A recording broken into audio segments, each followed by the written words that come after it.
Welcome to the Horror Screens podcast, an extension of the Horror Screens Video Vault website. I am your host, Peter, alongside Stephen. Hello! Yes, we are still here. We are surviving the dreaded pandemic that is out there. How are you going on with it, Stephen? Yeah, all right, thank you. Yeah. Right as rain. Yes. Acid rain, that is. Well, you never know what could happen next, do you? That's the thing. Bit paranoid, bit twitchy. Trust no one. As long as you've got your toilet roll and your hand sanitizer, you'll be fine. A trip to the shop is like Invasion of the Body Snatchers. Like, he could be one of them. Yeah, they'll point at you. He's got pasta. Ah! But yeah, so obviously we got a lot of people taking it seriously, as they should, but a lot of these situations, there's a lot of people not taking it seriously, which happens a lot with these sort of situations. But hey ho, we'll have to wait and see what happens in a couple of months. Who knows, Stephen? We could be doing this in a shed at the bottom of a garden sometime. We could, yeah, absolutely. There's a risk of that. I'm really worried about Prince Charles, though, because basically the poor sap, he's got it, and he's self-isolating on his Highland estate in Scotland, which means that basically this poor bastard is confined to 53,000 acres of land. Yeah, I know. And he hasn't got any money. How's he going to survive? I doubt there'll be a respirator for him if he needs it. So, yeah, let's just have a moment of silence for Prince Charles.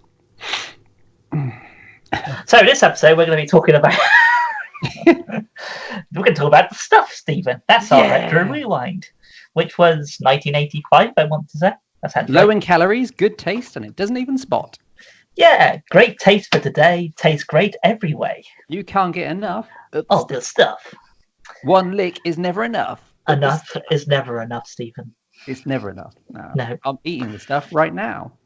Don't do that, Stephen. You got a podcast to record first. So yes, as we were just saying before we went on a tangent, this episode is sponsored. No, it's not. It's this episode is about the stuff 1985 done by Larry Cohen, and the rest of the episode is going to be talking about Larry Cohen and his career here, there, and everywhere. But Retro Rewind would be our main thing, which I've seen countless times, and I imagine Stephen's seen a fair few times as well. Yeah, it had a great. I think it always had that cover, right? The big open mouth with the stuff coming out. Did it always have that cover on VHS? I don't. Yeah, it's like the bloke's mouth stretching open. Chocolate Chip Charlie. Yeah, Chocolate Chip Charlie. But before we go into that, Steve, before you get to dig into the stuff, we're going to do what we've recently seen. Oh, yeah. So I'm going to mention a couple of things which I'm guaranteed you would have seen, actually. And one of them is Blackwater from 2007. Oh, yeah. I rewatched that because somebody wanted to borrow it from me. So I thought I'd watch that. So that, if you haven't seen it, most people would know it as the film where a bunch of people are stuck up in a tree in the Florida Everglades, or is it? No, it's not. It's Australia, isn't it? Somewhere, I think. Yeah, it's like the mangrove swamps of somewhere in Australia. Yeah. So there's a bunch of people stuck in a tree with an alligator chasing after them and eating them, basically. So to do it as a double bill, I watched that, and because I hadn't watched it, I watched Crawl as well, nice. Which was an awesome double bill. And I think you watched it at the cinema, didn't you? I loved Crawl. Yeah, that is a great double bill. I didn't know you'd watched those together. That's fantastic. Crawl's great. They're both great, actually. Blackwater's really good. Well, Crawl was done by Alexandre Aja, which most people would know for Halt Tension, amongst other things, but most people would know him for that, I would have thought. But it makes a great double bill. And if you're looking for, I don't know, sort of alligator crocodile films, I would highly recommend putting both of those on top of your list.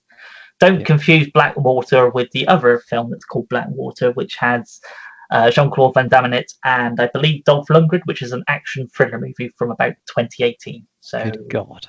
Don't confuse yourself with those two. So there are some other things as well, but I'll let Stephen take the lead for a minute.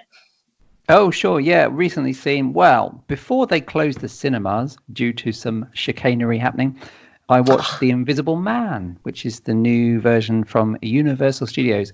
1938. Yeah, finger on the pulse of the culture. So this is great, actually. What I liked about this whole thing is that Universal Studios were planning to create their dark universe. They did, Steve. They did such a good job with the mummy and teasing Dr. Jekyll and Mr. Hyde. Yeah, with Russell Crowe popping up in the Mummy for no reason except to go, oh, blimey, I'm hoping for a spin-off. They realised that nobody gave a shit about the Dark Universe, so they thought, oh, balls. And they instead got Blumhouse to make a pretty low-budget film called The Invisible Man, which is a really cool take on the old H.G. Wells story. Very different to all the others. It's based in a kind of realistic domestic violence story. And it becomes really, really suspenseful. There's a couple of moments in The Invisible Man, which is directed by Lee Whannell, who's very good and did Upgrade, which we loved a couple of years ago. Yes.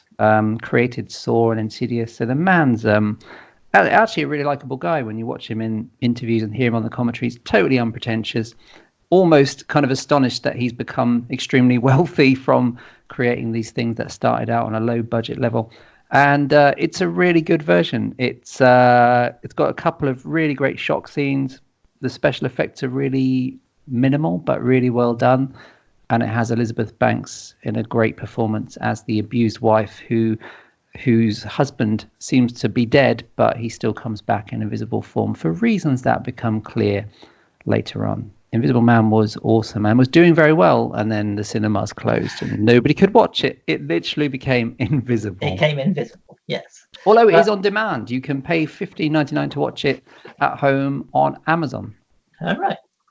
It's one of those films that they are trying. Well, I guess they're trialing what the studios always secretly wanted to do, which was, can we save loads of money on marketing and all that stuff and just shove films straight on demand? And now they're forced to because they've got nothing else to do. So you can watch The Hunt and Invisible Man, and I think the new version of Emma on demand for about £15, $20 in the US. All right. Which is an interesting model, in terms of the future of watching films, especially if all the cinemas is infected. Yes, I did like the look of The Invisible Man when the sort of teaser trailer and other trailers came out. So I was hoping it was going to do, quite well. Obviously, it has been doing well until this big old pandemic that's happened. But it was doing really well. And I watched it with a guy, Pete knows this, but I watched it with a guy who's notoriously squeamish about horror films. And that's part of the pleasure of going to watch horror films with him in the cinema, because we work together and we live right next to the cinema. We don't live next to the cinema. I mean, we work next to the cinema. And you always know if something's really working, because you can see in the corner of your eye him acting like a 7-year-old girl and squealing. And there is a couple of genuinely moments of Christ in The Invisible Man where you think, wow, that was really well done. So hearty recommend. Well, it's been on my list for however long. Yeah. So I'll get around to watching it. So a couple of other things that I've been watching. One of them, actually, I think you've seen both of them. One was Scarecrow County, which was done by John Oak Dalton, who did Girl in the Crawl Space. Yeah. Which was a low-budget horror movie which features a murder. Well, it's supposed to be a murderous scarecrow. There's a lot of dialogue in the film. It's very character-driven. Yeah. Not a lot of gore. So I'd imagine people see the title Scarecrow and probably the poster, and they're expecting it to be, well, like the Scarecrow films. But it's not. But I liked both of the. I don't think I've ever seen anything else of his, but Girl in the Crawl Space I liked, Scarecrow County I liked, and I think a Jurassic Prey sounds familiar. I think that's something else he did as well. Or unless he wrote it or something. But there was that, which I think you reviewed it, didn't you? Yeah, his movies are interesting. Yeah, I rather like Scarecrow County. It's an acquired taste because, like you said, it's unusually character driven. So the spooky, scary, gory stuff doesn't really happen until about an hour in, and it's only about an hour and a quarter from what I remember. But yes.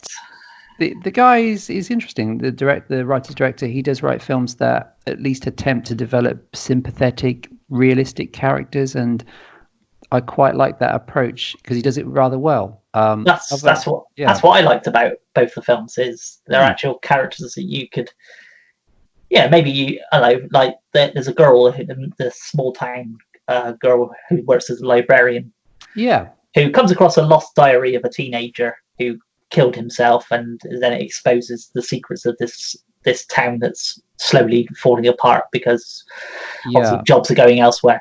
But that's what I like. Her character was somebody, if you went into a library, you could talk to, and you would enjoy talking to. She felt more like a real person as opposed to here's some cannon fodder, or here's the character that's got to explain everything. Yeah. And there's the sister. Is it the sister who's the agoraphobic comic book artist? That's part of that. Yeah, it makes real good effort to be interesting and to fill in time before the scarecrow pops up. And like you said, it's a good portrait of a very common American town that's economically collapsed, and people who always expected to move away never did, or they come back because they have no choice. But so John Oak Dalton is his name. If you want to look him up, he's definitely a director or writer to check out. And another film I've watched recently was Thomas Lee Rutter, who did a film called Day of the Stranger, which was that drama, fantasy, western, thriller, excerpt every other genre possible into the title, which was shot all over the world, and it basically follows a guy who's a bounty hunter who wants to do one last. Well, he gets no choice. He has to do one last job to basically get a big payoff. But he comes across a character who's a bit odd, shall we say? But apparently, it's loosely based on a short story by Mark Twain. Wow. So basically took the whole idea, and it's it's shot all over different parts of the world. You can tell where certain places are shot, like America and whatever else. And I think Morocco was one of the places, and Wales, which is I think that's one of the things it was being advertised as the first Western film to be shot in Wales or something. But it's done in that sort of 1970s Western style, and obviously I think everybody in the film is British, but they're all putting on American accents. And unless you knew, really, a lot of them you probably it's American. But I've seen quite a lot of them in other stuff, so I know that they're actually English. But I think you reviewed this as well, and it was at Horror on Sea Film Festival this year, I believe, and I think it went down reasonably well. But what did you think of it? I really liked it. It was really distinctive. It was, if you're a fan of spaghetti westerns or things like El Topo, with these kind of weird, surreal, sort of arty, but really kind of bizarre western things. Yeah, it was really good fun, especially as it was done on such a low budget. The music's really good, and like you said, the strange accents and the strange overdubbing and the really peculiar characters and the long scenes of not much happening, and then the big gory kind of bursts of action. It was a nice tribute to that kind of stuff. I did have that weird trippy kind of acid trip western that it was obviously trying to be from the early 70s, late 60s kind of thing. Yeah, I really liked that.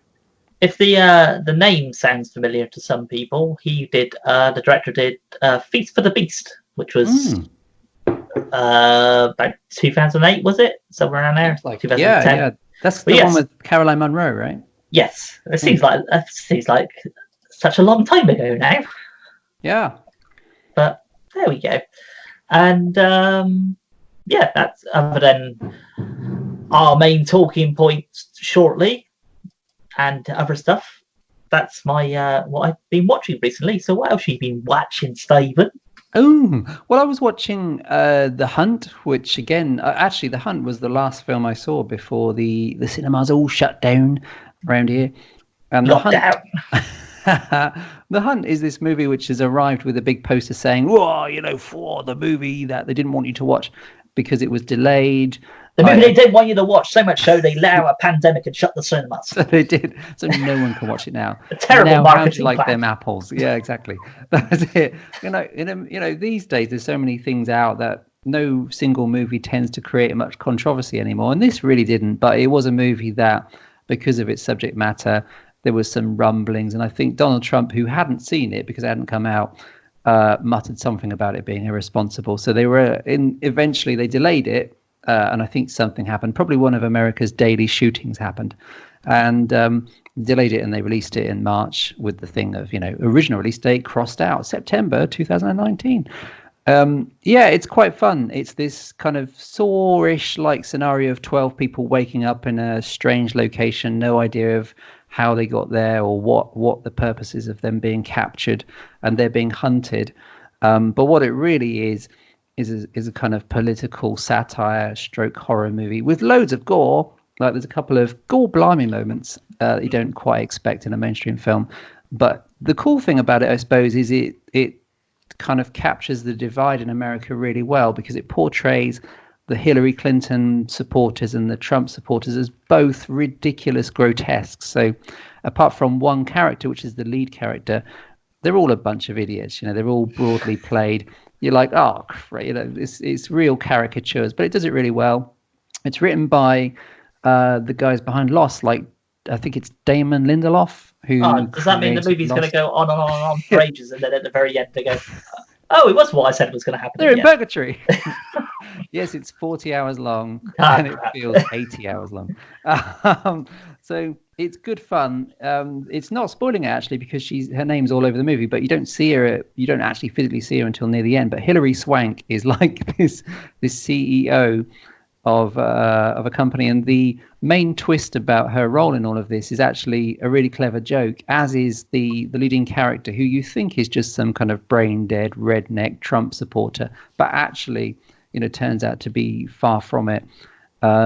It's got some good jokes. It's got some really good gore.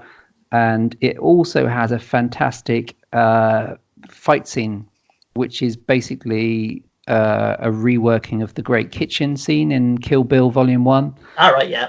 And it's really obviously based on that, but it's so well done that you think, oh, well, this is a ripoff, but at least it's done so well. So The Hunt, well worth a watch.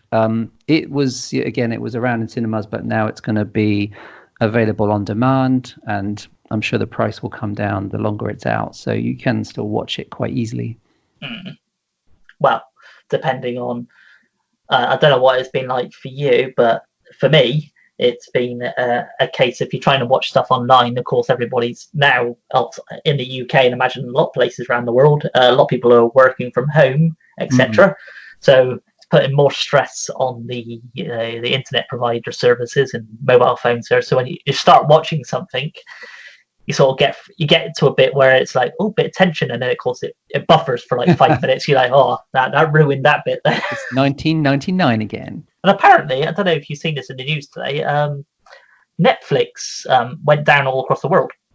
Because the amount of people that were trying to stream stuff. And I thought, bloody hell. That makes sense. Massive service like that, got all the power and whatever else behind it, and even they went down. So yeah, which makes sense, because I think the current figures are 25% of the world is on lockdown. Yes. So there you go. What else is there to do? Well, there you go. Have a chat. No, that's gone. What's on Netflix? Well, of course, those people that have prodigious collections of physical media are chuckling away at their prescient behavior of collecting movies they never thought they'd live long enough to watch. Now there's time. Yep. So, have you watched anything else? I watched direct-to-video, which is that was it. That was something else. I think there's something else I watched, but what was it? But yes, I'll let you take the lead on this one. But I thought it was excellent. Yeah, I really enjoy this. It's lovely. And is it Dustin Ferguson? Dustin Ferguson, yeah. Oh, phew. Yeah, he's the guy that made it. It's direct-to-video. I think the subtitle is something like 90s horror movies, or I can't remember, but it's really fun. All you need to know is it's just that. So it's a documentary about an hour and 45 minutes long, about 90s straight to video horror, and it starts off with a lot of really fun detail about Charles Band, and Full Moon Pictures. It wanders off into some really entertaining stuff about Fred Olen Ray making what's the guy's name? Jim Wynorski making Sorority House Massacre 2, and it's just and they got an amazing amount of people, including a couple of people that appear to have had a significant amount of cosmetic surgery and look a bit terrifying. Are you about Deborah Dutch? Deborah Dutch, that's the one. Why? I didn't know where to look, and I was scared to look anywhere. But it's very affectionate, and it threw up, maybe not the right choice of words, but it threw up a couple of movies that I realized I'd never watched. Like, I never watched Pinocchio's Revenge. But I was a big fan of Kevin S. Tenney's things like Witchboard 2, and he did Night of the Demons, and I think he came back for the sequels. But yeah, there was a couple of titles that just never came to the video shop in that period, so I never was able to watch them. But a lot of others that I remember really enjoying, like Night of the Scarecrow. It's just a really entertaining breeze through this period that for me, so I was a teenager in the 90s, so I was getting this stuff from the video shop whenever I could, and this is so much about the films I was watching. Troma, Lloyd Kaufman's in there, of course. But they rounded up a whole bunch of people. Kelly Maroney's in there from Chopping Mall. It's just a really impressive, for obviously a very low budget documentary, but it's an impressive bunch of talking heads. And as much fun as anything is the trailers that are used to, they couldn't afford the proper clips, but they've got a bunch of trailers to illustrate the films in question. The trailers are as much fun as anything. So direct-to-video is great. Yes, I really liked it. You can watch it, if you want to watch it, I believe you can watch it on SoCal Productions website. But yeah, it has, as Stephen mentioned, it's all about 90s direct-to-video stuff. But I was watching it and I was like, I remember that. I remember the stuff coming out for it. And then the one that you mentioned was the one that's that I've seen that, but such a long time ago, and I forgot it. And it was Pinocchio's Revenge. And what else was turned up? There was Dolly Dearest turned up as well. That's the other thing that came up. Oh yeah, Dolly Dearest. Yeah, because the FX guy is interviewed with the dolly behind him, isn't he? Yes, but yeah, it's definitely worth watching. SoCal Studios, I think that's the place anyway. But they have a online streaming thing you can watch stuff on. If I can remember what it is later, I will let you know. But yes, and anything else? I think that's probably it. I watched VFW. I think that was this month. I've lost all track of time and space. But if you haven't seen VFW, you obviously need to go and watch it right now, which is Joe Begos's kind of a tribute to Assault on Precinct 13, really, about a bunch of old Vietnam War veterans gathered in a bar, and they're assaulted by a bunch of punks. And it has outrageous gore and amazing cast. Fred Williamson and William Sadler. Just tremendous. VFW was probably the most entertaining film I watched this month. That's Did you say it had Fred Williamson in it? Yeah, it's a whole bunch of veterans. Fred Williamson, William Sadler, Stephen Lang. He's the lead. Yeah. Martin Coe from the Karate Kid films. He's got a big role in it. And Norm from Cheers, George Wendt, which is yeah, to say that's a bit of an odd one to throw in there, but there we go. Joe Begos has been making really good films. Well, he's been making films for a while, which all have this 80s vibe and all have these great electronic soundtracks. And there's never been one that's made me go, wow, but all of them have been films that made me go, this guy's obviously really good, but he hasn't yet made the film that made me go, wow. But VFW is that film. So he's lived up to the promise from things like, I've already forgotten what they're called, but he's made a bunch of films. Bliss was the most recent one. Yes. And Almost Human, which has got some really good moments. And is it The Mind's Eye? I think was the one after that. Is it a Mind's Eye or The Mind's Eye? I'm sure it's Mind's Eye. Mind's Eye. But all those films have great moments, but they don't quite hang together. But this is the one that really does hang together, and you're like, yes, this is the guy that we wanted to deliver this movie all along. And I think it's been playing really well. I'm sure it played at Glasgow Fright Fest here and it's destined to be one of those films that people talk about and does really well on streaming and stuff. Well, you mentioned it to me, and I was like, and I watched the trailer. Yeah, this is definitely something I like. So much so, I haven't even watched it. I just put it straight down for my, to buy as soon as it came out. I think it is come out now, hasn't it? I think it's come out in this country. You're pretty sure? Yeah, it's out there on streaming for sure. Yeah, but I guess So, I just decided, why not? It looks like one of those sort of films I'm going to be enjoying. And just going back to direct-to-video, that website I was trying to remember was, so it's a bit long-winded. So it's SoCal Cinema Studio On Demand, number 5 at the end of it, .vhx.tv. Just search SoCal Cinema Studios On Demand and you will find it. And I believe it's on there. If not, it's probably on Amazon and places like that, I would have thought. Yeah. I'd imagine. There's a few documentaries kind of for that nostalgic thing about 80s and 90s movies, but this is probably the best one I've seen, certainly for a while. And just because it's got a great bunch of people and they're all quite funny and entertaining talking about the period. Well, the thing is now is you're having, this is why you have a lot of this 80s nostalgia type stuff, is everybody that was growing up in the 80s, 90s, or whatever, can now go out and make films because they're old enough to do that sort of thing. So, yeah, of course, you have all that sort of people going, oh, I want to throw a bit of what I grew up on into my movie. So I'm really not looking forward to films in, I don't know, 2030, 2040, when people start showing things that happened in, I want make stuff that was inspiring me in the early 2000s. Oh, God. Oh, shiza. Yeah. What will happen? Yeah, exactly. What will happen? There'll be a lot of people probably pretending that they're, I don't know, 2000 version of Yuppies. Oh. Yeah. Of course, you have the 90s people as well making stuff. Oh, but hey, there you go.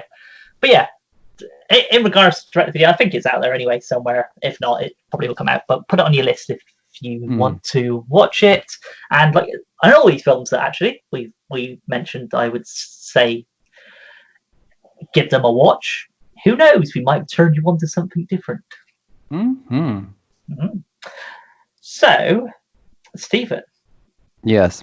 I don't know if you've read the news today, but somebody, quite a big name in the horror industry, passed away. Yes. And died. Yeah. Mm-hmm. Do you know who it was? Yes. Unfortunately, another one has left us, whatever that means. Left us? Well, passed away. Stuart Gordon died today. And he was really, really good. I actually have his autograph. I wrote to him, like, I was in a period of time when I was writing to people. Quite lonely, obviously.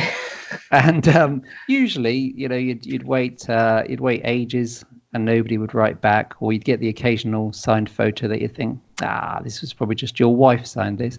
But Stuart Gordon actually made the effort. It must have been like the late, I was trying to work out earlier when it was, but it must have been the late 2000-ish, 2007-ish, because he sent across like a Masters of Horror card that was signed, because he just made an episode from that. That's what I was about to say. It must have been about that point. And he signed his photograph on his big bald head with a nice personalization. He wrote a separate letter as well, which no one did that, apart from a few of like the Hammer Horror ladies and things like that. But he was great. He died, and he had an amazing amount of good films that he made. Most famously, Reanimator, The Head Giving Head, which everybody loves. But also really weird stuff like From Beyond, Castle Freak. We were talking earlier about Robot Jocks. He wrote Honey, I Shrunk the Kids, so he made some money along the way with Disney. And later on, he branched off into other stuff like Edmund and King of the Ants and Stuck, which is the movie where Mira Savina drives home with a dead bloke stuck in a windscreen. So, and he worked with loads of cool people like David Mamet and George Wendt, who we just mentioned. Jeffrey Combs, who's usually in the majority of his films, I think. Yeah, and actually, I do think, people tended to maybe not that much, but they tended to poo-poo some of Masters of Horror. But Stuart Gordon's episodes in particular were awesome because there's the Black Cat episode with Jeffrey Combs as Poe, and Dreams in the Witch House, which is probably one of the best Lovecraftian adaptation type things. So he did some amazing stuff, and he was a really kind of funny, intelligent bloke to watch in an interview. So yeah, it's a real shame.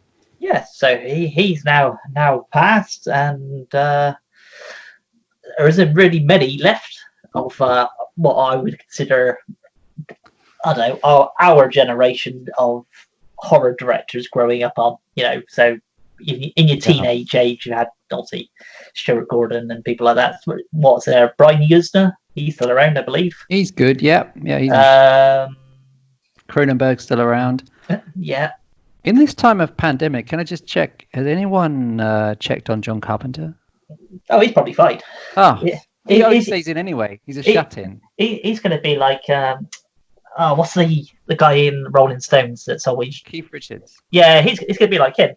There'll be cockroaches still around, and John Carpenter and Keith Richards. I hope so. Because he's not in danger of the pandemic, hopefully, because he stays in watching wrestling and getting stoned. Yeah. And doing the next Halloween sequel in his kitchen, the score. Yeah, that's okay. That reassures me, actually. So, as we mentioned, Stuart Gordon, we're not going to talk about him in depth today, but we thought, just in case you've missed the news, we'll let you know about that. But in the future, Stephen, we will do an episode talking about Mr. Gordon, specifically one of his films, I would have thought, but we won't say what that is for now. Just look towards the future. Oh, yeah. And talking of people that died. Oh. So Stuart Gordon died 1 year and 1 day after Larry Cohen, who we're going to be talking about a bit later on in this podcast. But the film we're going to be talking about is, for Retro Rewind, is The Stuff.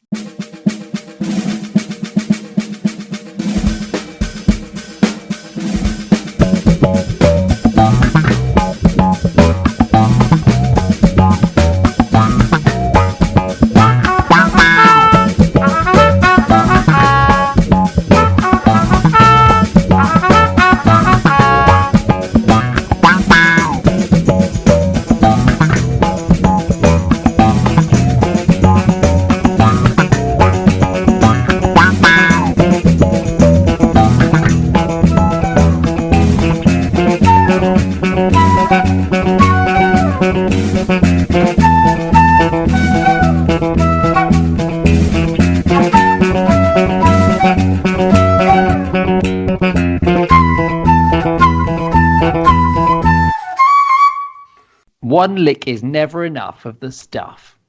Which is a great movie. I don't care what anybody says. It's fantastic. It's I don't know what your favourite Larry Cohen movie is, but mine has always been The Stuff. It's high up there. I don't know if I can pick one, but The Stuff's probably the one I think it is the one I've watched the most. Maybe Q as well. Yeah, The Stuff was a video favourite for sure. So do you want to give a brief rundown to people, let them know what The Stuff is about if they haven't seen it? And if not, why not? Why not? Yeah, exactly. Why? Heathens, the lot of them. Exactly. It's only been around for 35 years. It's not like you haven't got any time to watch it. And now you've got more time than you'd ever imagined. Because for most of you, work is all over. Your company has either disappeared or your job has vanished or it's just been put on hold for a very long, indeterminate period of time. Yes. Don't trust your neighbour. They're probably carrying it. Just stay indoors. Go out into your garden now and again, possibly for some exercise for no more than an hour, and then come back inside. Kiss your loved ones goodnight. Actually, don't. Just elbow rub them. Yes. Because they're probably carriers too. Trust no one. Trust no one. Especially them. Yeah, The Stuff was made in 1985. Yeah. I think so. So The Stuff The stuff was inspired by Larry Cohen. Was a madman, and he always, but a great one. And he was inspired, from what I can gather, by the fact that corporations got away with murder for decades with dangerous products that the government just rubber stamped. Oh yeah, that'll be all right. Including Coca-Cola famously having small bits of cocaine back in the 1920s. Yep. So he was inspired by that. He was inspired by adverts for medications and all those disclaimers on the medications you take every morning for your high blood pressure about fatal side effects. May contain death. What the fuck? You have somebody, it's speed running across the bottom of the advert. So reading all out. You're like, the hell? What was that? Oh, okay.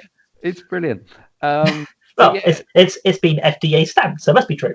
Well, it's fine then. And what's been present in his films anyway, as we'll probably move on to later in things like It's Alive, is also the background of the stuff, the fact that, we've polluted the earth, so the earth maybe might start to bite back. I mean, not that that's happening right now in the world, of course. And behind the stuff as well is things like The Blob and Invasion of the Body Snatchers, Invaders from Mars. All of this stuff is in the background of the stuff. And it starts with some old bloke who finds the stuff in some snow. It's bubbling straight out of the ground. Immediately his thought is, I can sell this on and make some cash. Well, actually, his immediate thought is, there's some strange bubbling hot stuff diggling out of the ground. I'm going to stick my finger in it and eat it. Which is like all those scenes in films where people somewhere where something gory has happened see some blood and just put their finger in it, taste it. Oh, it's definitely blood. Yeah, it's definitely blood. Yeah, it's not corn syrup. Yeah. And your protagonist in all of this, in a way, I suppose, before Michael Moriarty shows up, your protagonist is this little kid who, like the kid in things like Invaders from Mars, is aware that his parents are weird and acting moody because they're addicted to this dessert sensation, which is low in calories, good taste, and doesn't even spot. No artificial chemicals. So his parents are talking like adverts because they're addicted to it. It's ridiculous. Oh yeah, there's the bit that I always love is a line there where the woman turns to his mum and he says, "Why are you eating it?" And she goes, "It's low in calories. I've lost so many pounds or whatever." And he goes, "Why are you talking like an advert?" It's just brilliant. And the film is punctuated. The film all the way through has these ridiculous adverts using, in fact, some of the people that work with Larry Cohen all the time in the guest spots. These convincingly horrible TV ads for it, and it becomes this thing, this sensation across the nation. And it's all based on a secret formula that no one's wanting to talk about, a bit like the Colonel's secret ingredient in KFC, of course, which is presumably jizz and something else. It's chicken, Stephen. The secret ingredient is chicken. Say what? The secret ingredient is chicken. Oh. Well, they didn't hide it very well. They put it in the sun. Wow. Oh, okay. Well, the more you know. Breaking news. At least we know. At least we know it is no calories. It's natural, no artificial additives. Eat as much as you like. And basically, Michael Moriarty is Mo. No, well, he's David. He's David Mo Rutherford. His actual name's David, but he always likes to be known as Mo. And he's an industrial spy that's hired by the company to hunt out the ingredients of the stuff. And I'm right. He's got a different toupee in each film because he's not a man with loads of hair, right? Michael Moriarty. No, Q, which was I think previous to this. Yeah, 82. There isn't a lot of he ain't got a lot of hair in that really, but this one he seems to have more hair. He's blossomed. Yes, been out in the sun. Michael, it's brilliant. Yeah, I've been thinking a lot about toupees and stuff, and I like the idea. I've always enjoyed wearing wigs, and Michael Moriarty is a personal hero. So I'll carry on thinking about it. But yeah, Michael Moriarty turns up in this meeting, and he goes around the room. Oh, sweaty palm! Never sweaty palm. Michael Moriarty. So I was watching some of the background stuff with this, and Larry Cohen made 5 movies with Michael Moriarty. The last one was the Masters of Horror episode. Yes. and he basically saw them both. He saw a lot in common with Michael Moriarty to himself. They're both like what he described as jazz performers. So all that means really is that they're both a bit batshit mad, and they both had this musical jazz thing where they just make stuff up. So much of the stuff is the film going off on tangents because they're just improvising the whole thing. And that's partly, I think, what makes it so much fun. Yes. And I've always liked Michael Moriarty. He's a bit like Bill Oberst Jr. He's an actor, which if I see him in, I was like, cool, he's in this. Just because you know you're about to have a bit of fun, especially when Michael Moriarty turns up in a film. Definitely. Even if it's just for a 5-minute bit, but it's that bit you tend to remember it in a film. Yeah. But yes, in this he is Mo Rutherford, as Stephen said, the industrial spy hired to take down. Well, not take down. Is really to find out what's inside the stuff. But as we know, Stephen, the stuff you could just never get enough. Oh, one lick is certainly never enough of the stuff. It is addictive, though, and it is destructive. It can overcome your mind and take over your body. One thing I want to know is... And nothing can stop it. Oh, shit. Oh, Pete's been taken over. Great. The stuff! First coronavirus, now the dessert. Hey, why do they call him Mo? I'm curious to know. What, you want to know why he's called Mo? Mm-hmm. Wow. They tend to find that when people want to pay him something, he always asks for Mo. Mo money. What I like, he goes to this meeting, the sweaty palm meeting. He turns up all twitchy, and he just punches the guy in the face as a kind of parting shot. Well, I'll be off now. Well, it's because he was being cheeky to him earlier because he used to be a former FBI person as well, didn't he? Yeah, he's ex-FBI, yeah. And the other guy was like, you got kicked out of the FBI. And he's like, well, goodbye to everybody and smack in the face to you. Yes. But, yeah, it's an entertaining film. And as it obviously goes through, you have Michael Moriarty's character who meets up with, I can't remember what her name is at the moment, but Andrea, I've forgotten as well. Andrea Markovici? That sounds something like that. Yeah. Yeah, but she makes television adverts. So basically, she was the woman who created the whole marketing scheme for the stuff, and so really, it's her fault. If anybody's fault, if it's going to be anybody's fault, it's really hers because she's the one that marketed it out to everybody. And of course, he starts a bit of a love interest with her, but really, he's getting in with her to obviously take down this company, which you later find out is not totally legit, Stephen. It's not actually made in a factory. Did you know? What? It's actually coming from the ground. Just like Coca-Cola. Yes. And it's finger licking good. It's brilliant. And yeah, I like the fact because Michael Moriarty, because they do have this kind of romance, although the big kind of what presumably would usually be the sex scene ends with him getting this stuff over his face like he's from Alien, her setting fire to his face. Because Michael Moriarty is not someone you can usually imagine having sex. Well, it's not somebody I would normally imagine having sex, but hey, everybody has their own thing. Tom Atkins is obviously total man whore. He's a stud. Just look at Halloween 3. Can I see some ID? Oh, forget about it. Let's go. I shall take these as ID. That's exactly what he says. Yeah. Yeah, it's siphoned straight out of the earth into trucks and things. Yeah.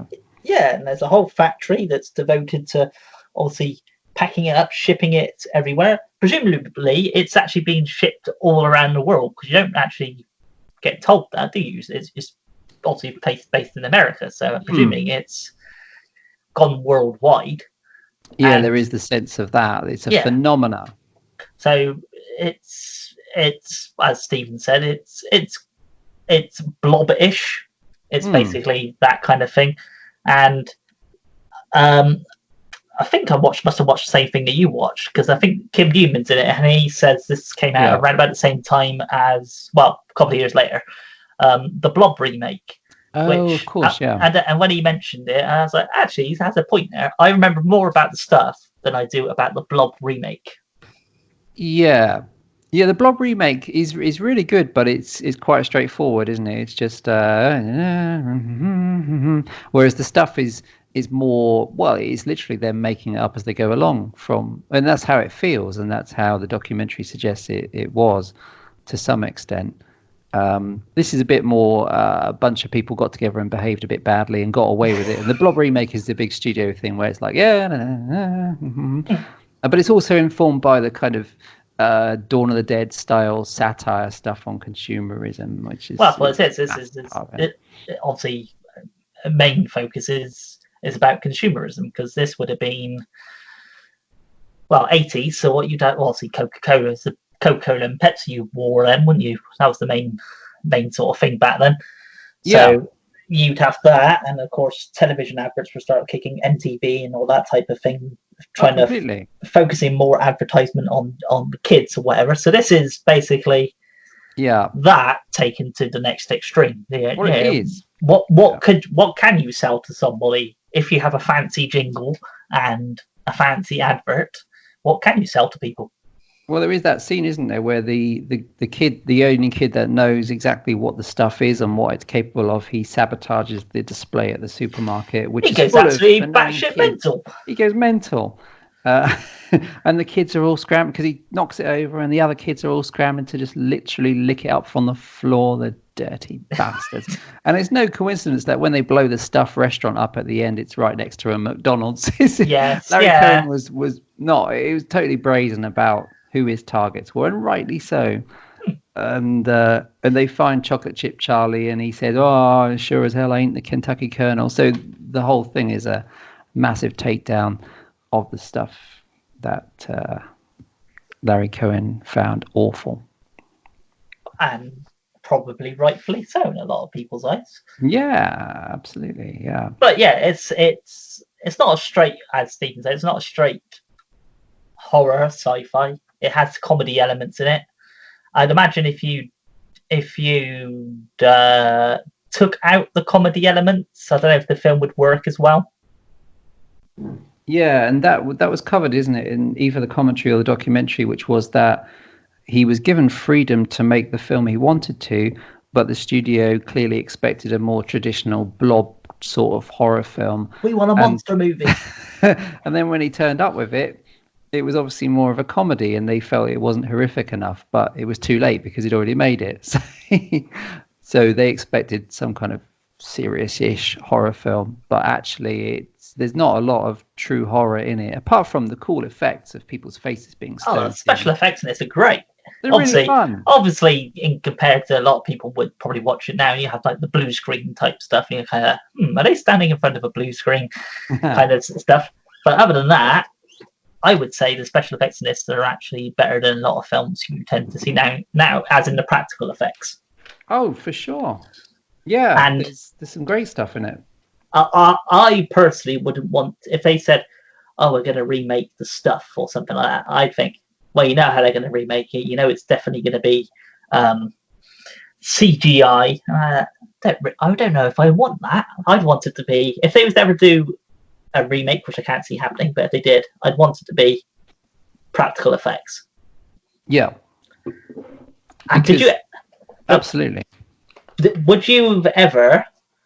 Well, actually, this in a minute after we've gone a bit further down with the film. So obviously, my brother's character and the lady that he's with and the young boy now go off to the factory, or the mine, really, where they first come across the stuff.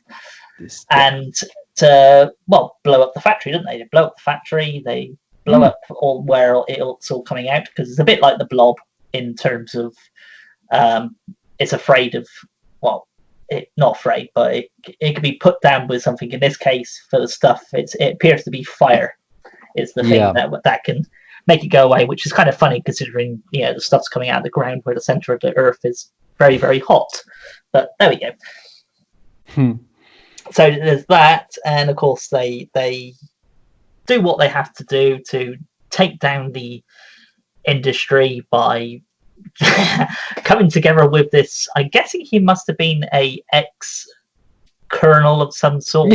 who maybe got discredited from the army for some reason. He's brilliant. And yeah, that's when majority of the comedy elements come in. Is when Paul Savino, that's his name, isn't it? He's fantastic. Yeah, absolutely. He comes in, and of course he owns his own radio station and all this kind of thing. And they put out a big old, distress warning to say, stop eating the stuff, stop buying it, it's dangerous, blah blah blah. Then of course you have the bit, like Nazi Germany, instead of books being burnt in the streets, it's just tubs of the stuff being burnt in piles and stuff like that. But then you get towards the end where you think everything's a-okay, but it's not, because unlike a lot of things where you think it's going to be got rid of, some people hoard those sort of things, so they know they can make money from it. So it ends with a bunch of people, bit like, bit twitchy because they can't get their fix of whatever.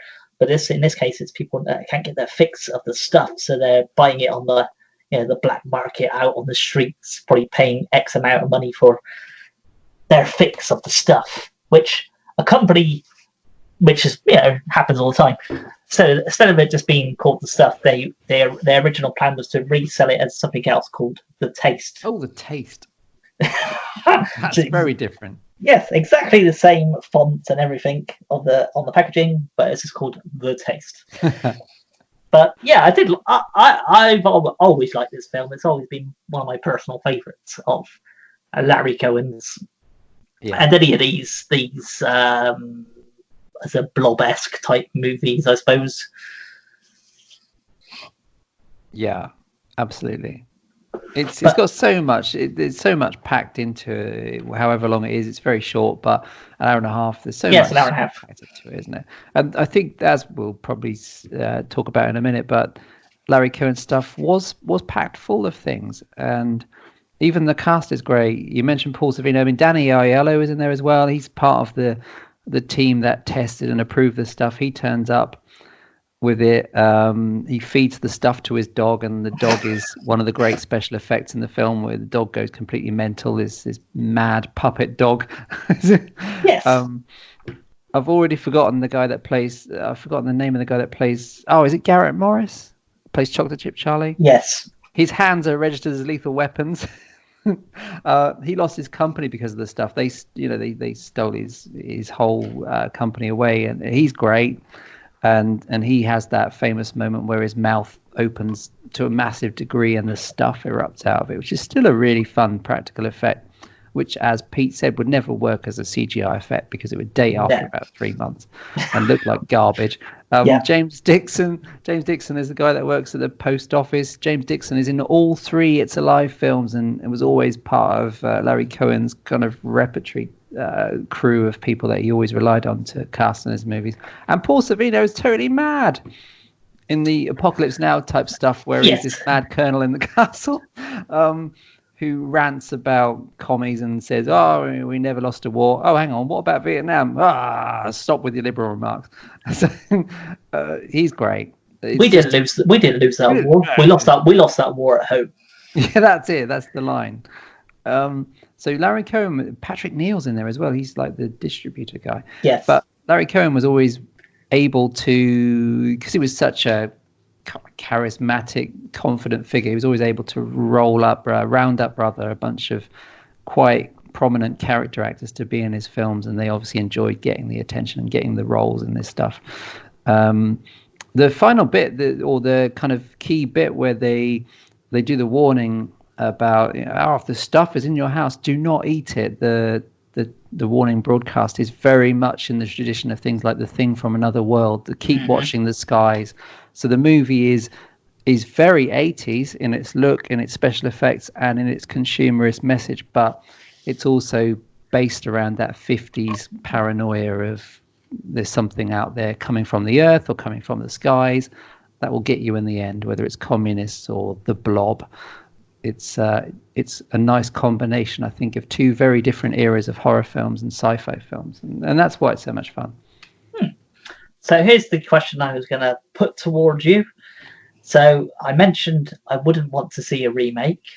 I don't think it would suit. I mean, obviously the consumerism message would still suit now, but I don't think using CGI or anything like that would really work as well. But the question I was going to ask you is, would you have liked to have seen a sequel?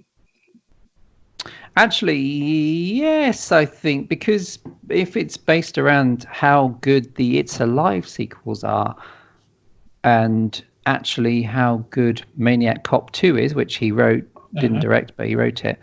Maniac Cop 3 we can talk about later. But yeah, I think I would. As long as he was involved, I think he's the key factor in this. The whole film is very Larry Cohen-y. And in fact, I've not seen all of them, but everything he directed that I've seen is very much a film made by that bloke. I would like to have seen a sequel to the stuff. I think if anybody could do it well, he could, based again on the sequels he did make and the consistency of the stuff he made. The stuff, because it is the stuff. But yeah, overall, if I was to review it, I would give it 5 out of 5. Yeah, star rating, which I think is a fair rating. It's just so. Just to end this thing, unless you want to say anything else about the stuff. I think that's it. I do think it holds up really well.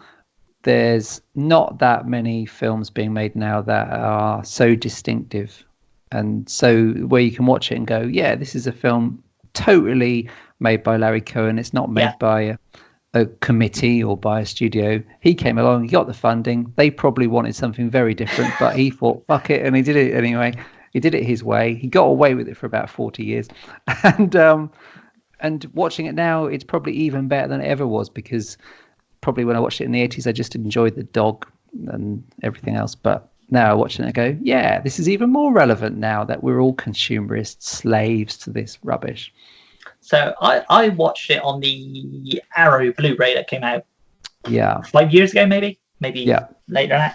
I think it's out probably on Amazon and all those sort of places. So definitely put the stuff on your watch list if you haven't seen it. But I personally say, if you like The Blob, those kind of things, or you like anything by Larry Cohen, just go out and buy it. But we're going to end this, Stephen, this bit. I don't know if you remember the poster. There's a specific poster for the stuff, which has a big red warning sign on the top of it with a man's mouth stretched open and gunk pouring out of his eyes and his mouth. So we're going to end with the text that's on the... It says, on the poster, it says, warning.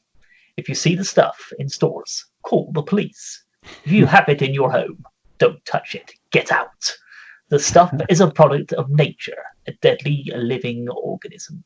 It is addictive and destructive. It can overcome your mind and take over your body, and nothing can stop it. It's great. Just great. Yeah, I think it's a good poster. Oh, Stephen's got it.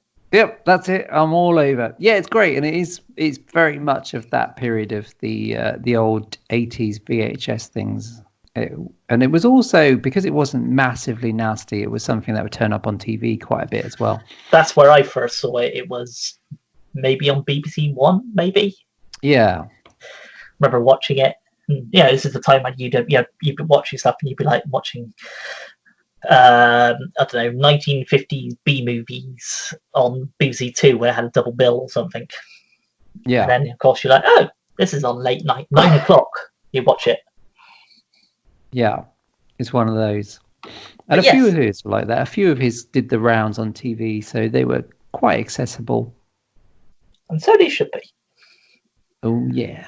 So that's everything really about the stuff. Just basically go out and buy it. I know I just gave you that warning, but go out and buy the stuff. Yeah. Ignore the warning I just given you. Go out and buy the stuff.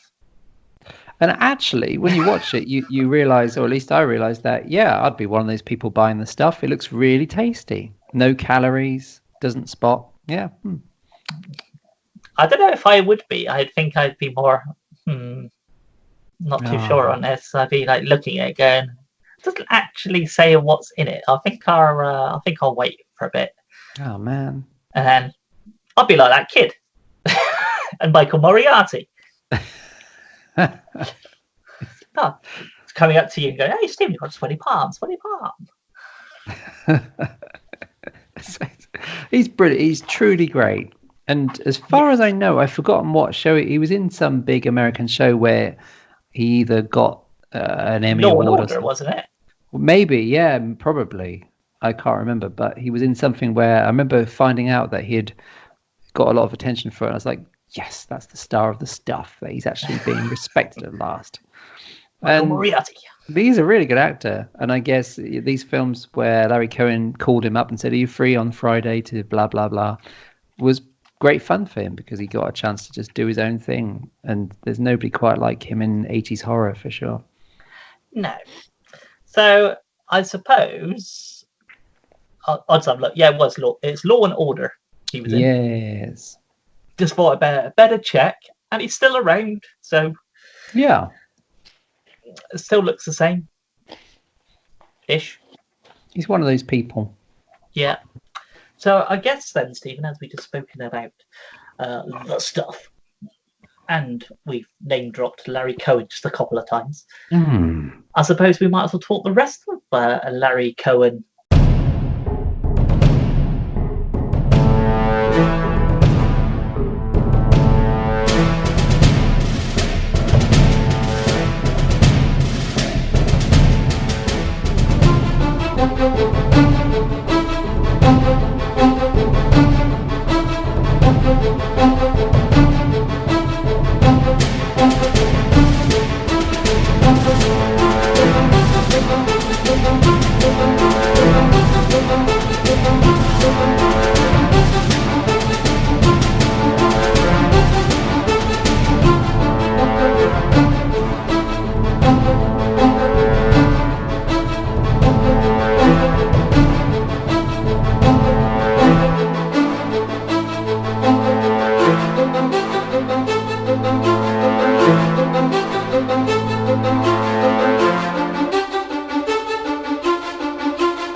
So I suppose the first thing would be, what was the first Larry Cohen film you think you saw?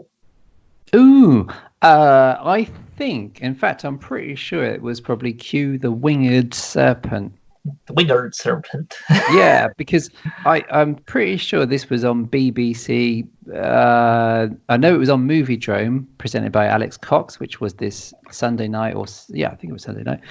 Usually a double bill of films that were considered cult films that this very entertaining chap called Alex Cox would host on BBC Two. It was cool because they were on BBC Two. You knew they were going to be uncut, so they wouldn't have all the usual muddy funster overdubbing of swearing and stuff. Yes. But Q the Winged Serpent was one of those, so that may have been the first time I watched it. And that's the first Larry Cohen film I remember. And it's one of the very best. It's way up there. And it also has Michael Moriarty in it. It is. Is it the first film? I think it is the first film that has Michael Moriarty working with Larry Cohen. I'm pretty sure it is. Yeah. So as you mentioned, I'll say my first Larry Cohen film was The Stuff, which we've just mentioned anyway, so we won't talk about that too much. But I suppose the next one for me would be Q the Winged Serpent, which also stars David Carradine. Yes. Which I don't know if you've ever. I watched the audio commentary on it recently for the sake of this episode, and Larry Cohen goes in depth about obviously the film, etc. And he mentions how he got David Carradine involved in the film.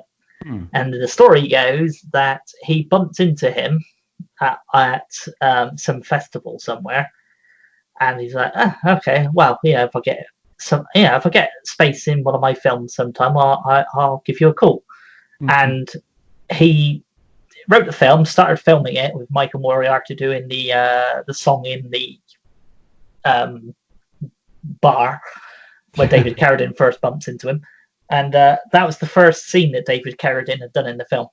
He didn't know, he hadn't even read the script. He literally came in, knew what line he had to do for that scene, and he was so nervous. He went in there, did the thing. As soon as the camera started rolling, he went outside and puked.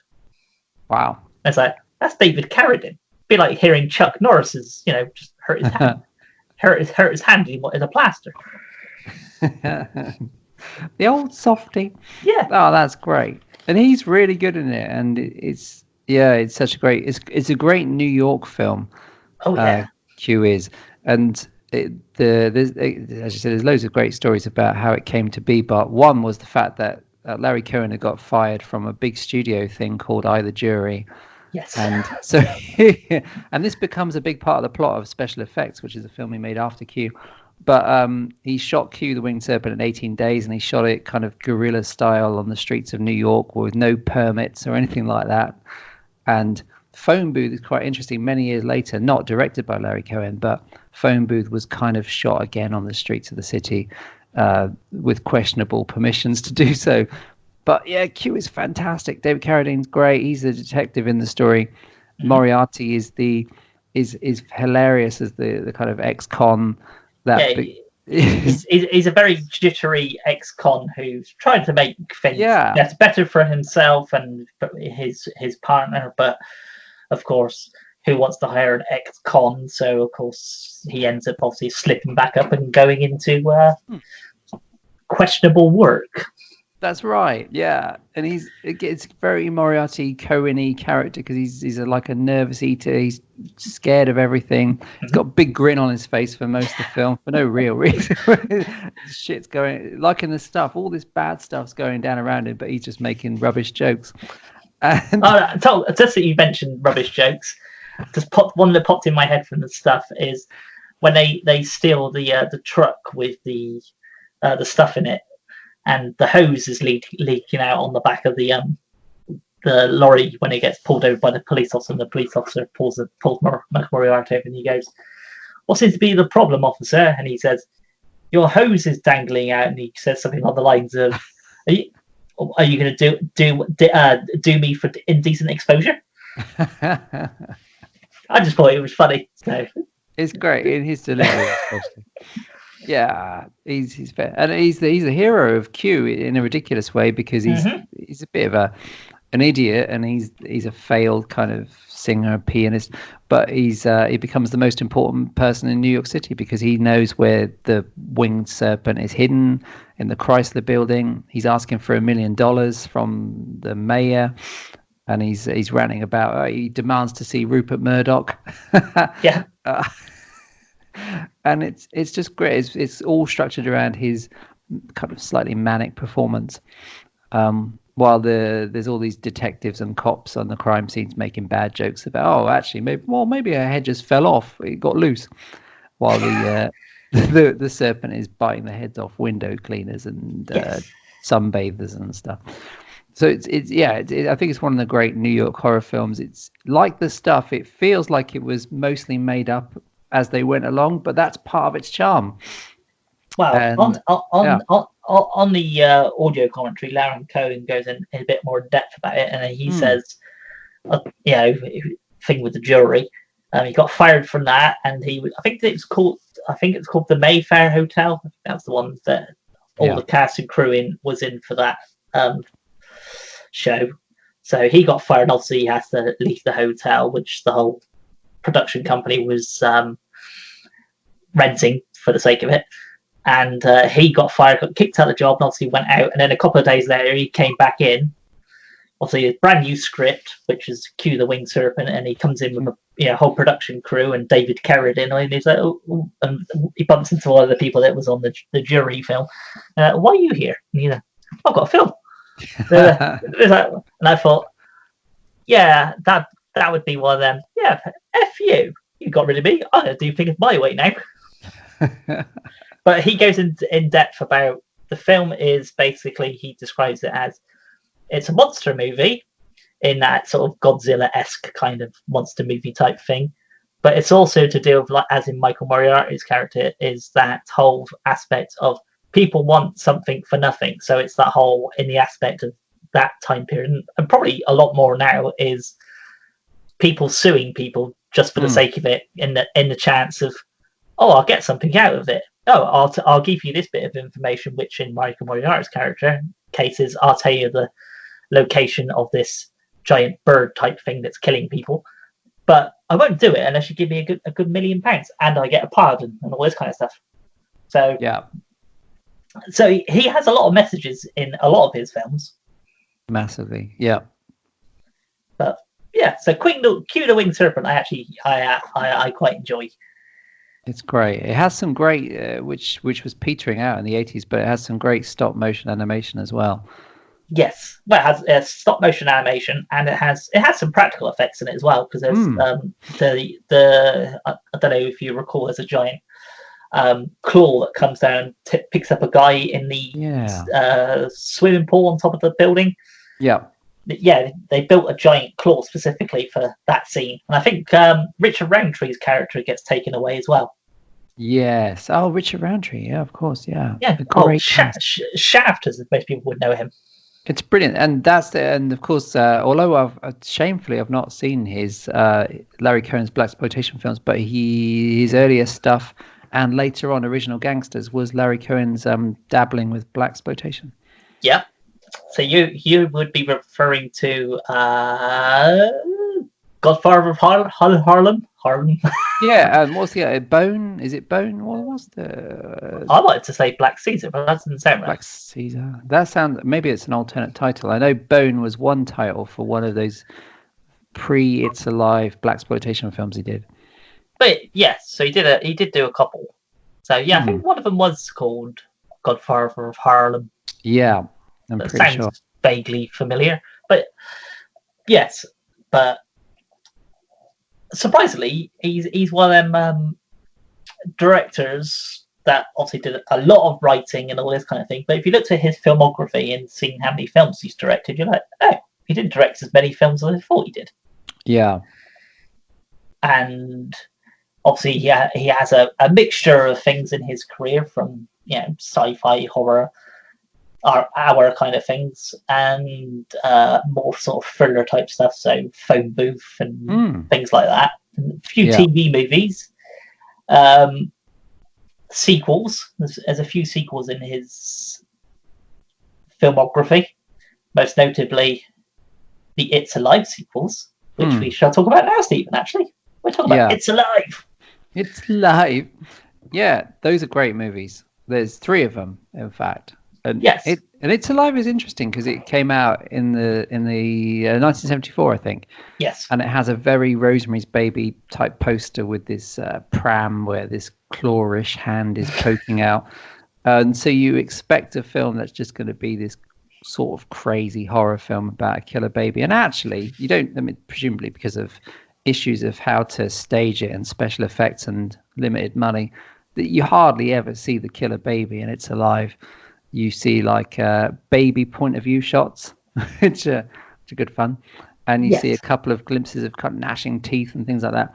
But you probably get a few seconds of monster baby action, because I don't think that stuff really interested Cohen anyway. I think it was all about the other themes. It's called It's Alive, so that's a famous line from Frankenstein, and there's a scene where the dad, who is John P. Ryan, who's really good in the film, he talks actually in the film about how as a kid he thought that Karloff was the monster, but actually when he read the book he realized the true monster was the scientist, was the doctor Frankenstein.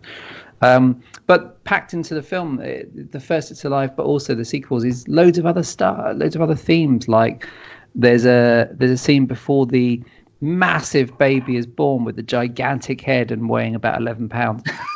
What the hell? And eats his way through his own umbilical cord and kills off all the midwives and stuff. But there's a scene with the dads. It's a very good film about the terror of thinking, oh shit, I'm going to be a dad. Oh, what if everything goes wrong? What if she doesn't survive the birth? There's a great scene with the parents or the dads in the waiting room where they're talking about pollution and all the lead that's been found in coffee, and sprays that they're using to get rid of rats, but they're actually creating tougher rats. Yes. So it's a really environmentally conscious early 70s film, like so many of Cohen's films, and The Stuff is part of that as well.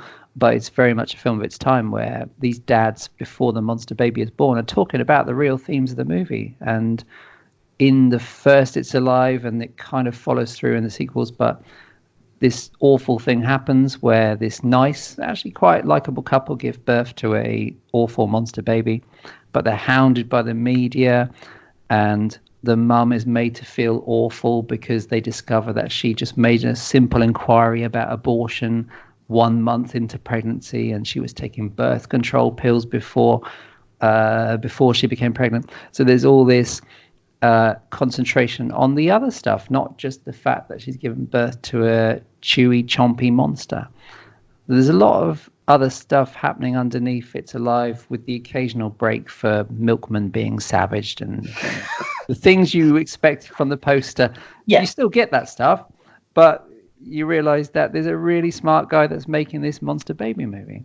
Well, as you mentioned, the sequels. I think the third one is the one that's got Michael Moriarty in it, if I remember correctly. I haven't seen them for quite some time, because usually if I'm going to watch a series of films, or as a sequel of a film, I tend to generally think, I fancy watching that sequel of this bunch, but I'll watch the whole lot, over a period of time. So in this case, it would have been, I would have watched It's Alive trilogy maybe over a week or something. So it's been a while since I watched them. But I think Michael Moriarty's in the third one, and if I recall, isn't the third one the more sort of comedy-esque type one? It is, yeah. It's the goriest one. And it's and here's my favorite thing: it's the only film which was ever made where you get to see Michael Moriarty working at a shoe shop. He's the dad of one of the monster babies, and that sounds familiar. Yeah, it's really good actually. It's got more gore than the others, but it's still just as mental. And there's a lot of underlying stuff about the AIDS paranoia, where people think the monster baby thing is catching, a bit like the idiots in the 80s that thought you could catch AIDS from a toilet seat. It's a bit like that, or just from reading about AIDS. Oh God, I've got AIDS. I've got pregnant from shaking his hand. He touched me. There's a lot of that running through Island of the Alive, which was the third of the It's Alive films, which makes sense because it was made in 1987 when people were still dicks about AIDS. Yes. So to speak. So, but yeah, I think that's an interesting way of putting it. But yeah, Dicks About AIDS. That's my new show. Is this going to be on ITV? It's going to be on ITV2. It wasn't quite good enough to be on ITV1.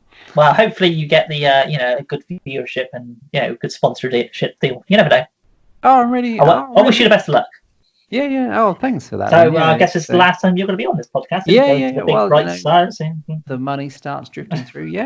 No, hopefully this is a new beginning for me. I mean, people have still got cash to spend. The country's looking healthy, so I think it's a right time. I don't think you'll be looking at the world quite right, Stephen. What do you mean? No, it's like a boom, right? It's not. Oh, break depression. No, not at all. No. Economically sound. Oh yeah, perfectly. Yeah. Oh, that's good too. I just thought I'd check. Oh, I might just check the news. Oh. All right. It's game over then. Game over. It's game over, man. Game over. Oh God, I hope my mum doesn't find all the porn. Again? It's still in the wardrobe. Yeah. Right. So It's Alive 3 is fantastic. Although they're all really good. They're all quite interesting. They're all well cast. Frederick Forrest is in the second one, and Moriarty is in the third one. And he's the dad of one of the monster babies. So it was always known, I think maybe in number 2, you realize that these babies that are being born, they grow really rapidly. So actually by 5 or 6 years in, they're capable of sexual activity and reproducing themselves.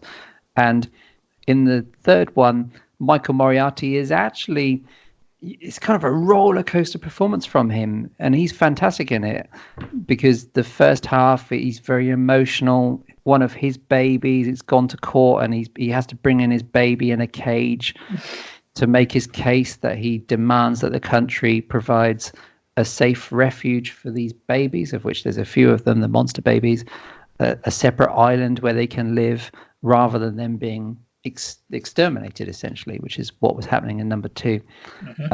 His ex-wife is Karen Black. So again, Larry Cohen has got this amazing cast of people who are actually delivering real performances. Moriarty shags a hooker played by Laureen Landon, who's in a lot of Larry Cohen films, including Maniac Cop.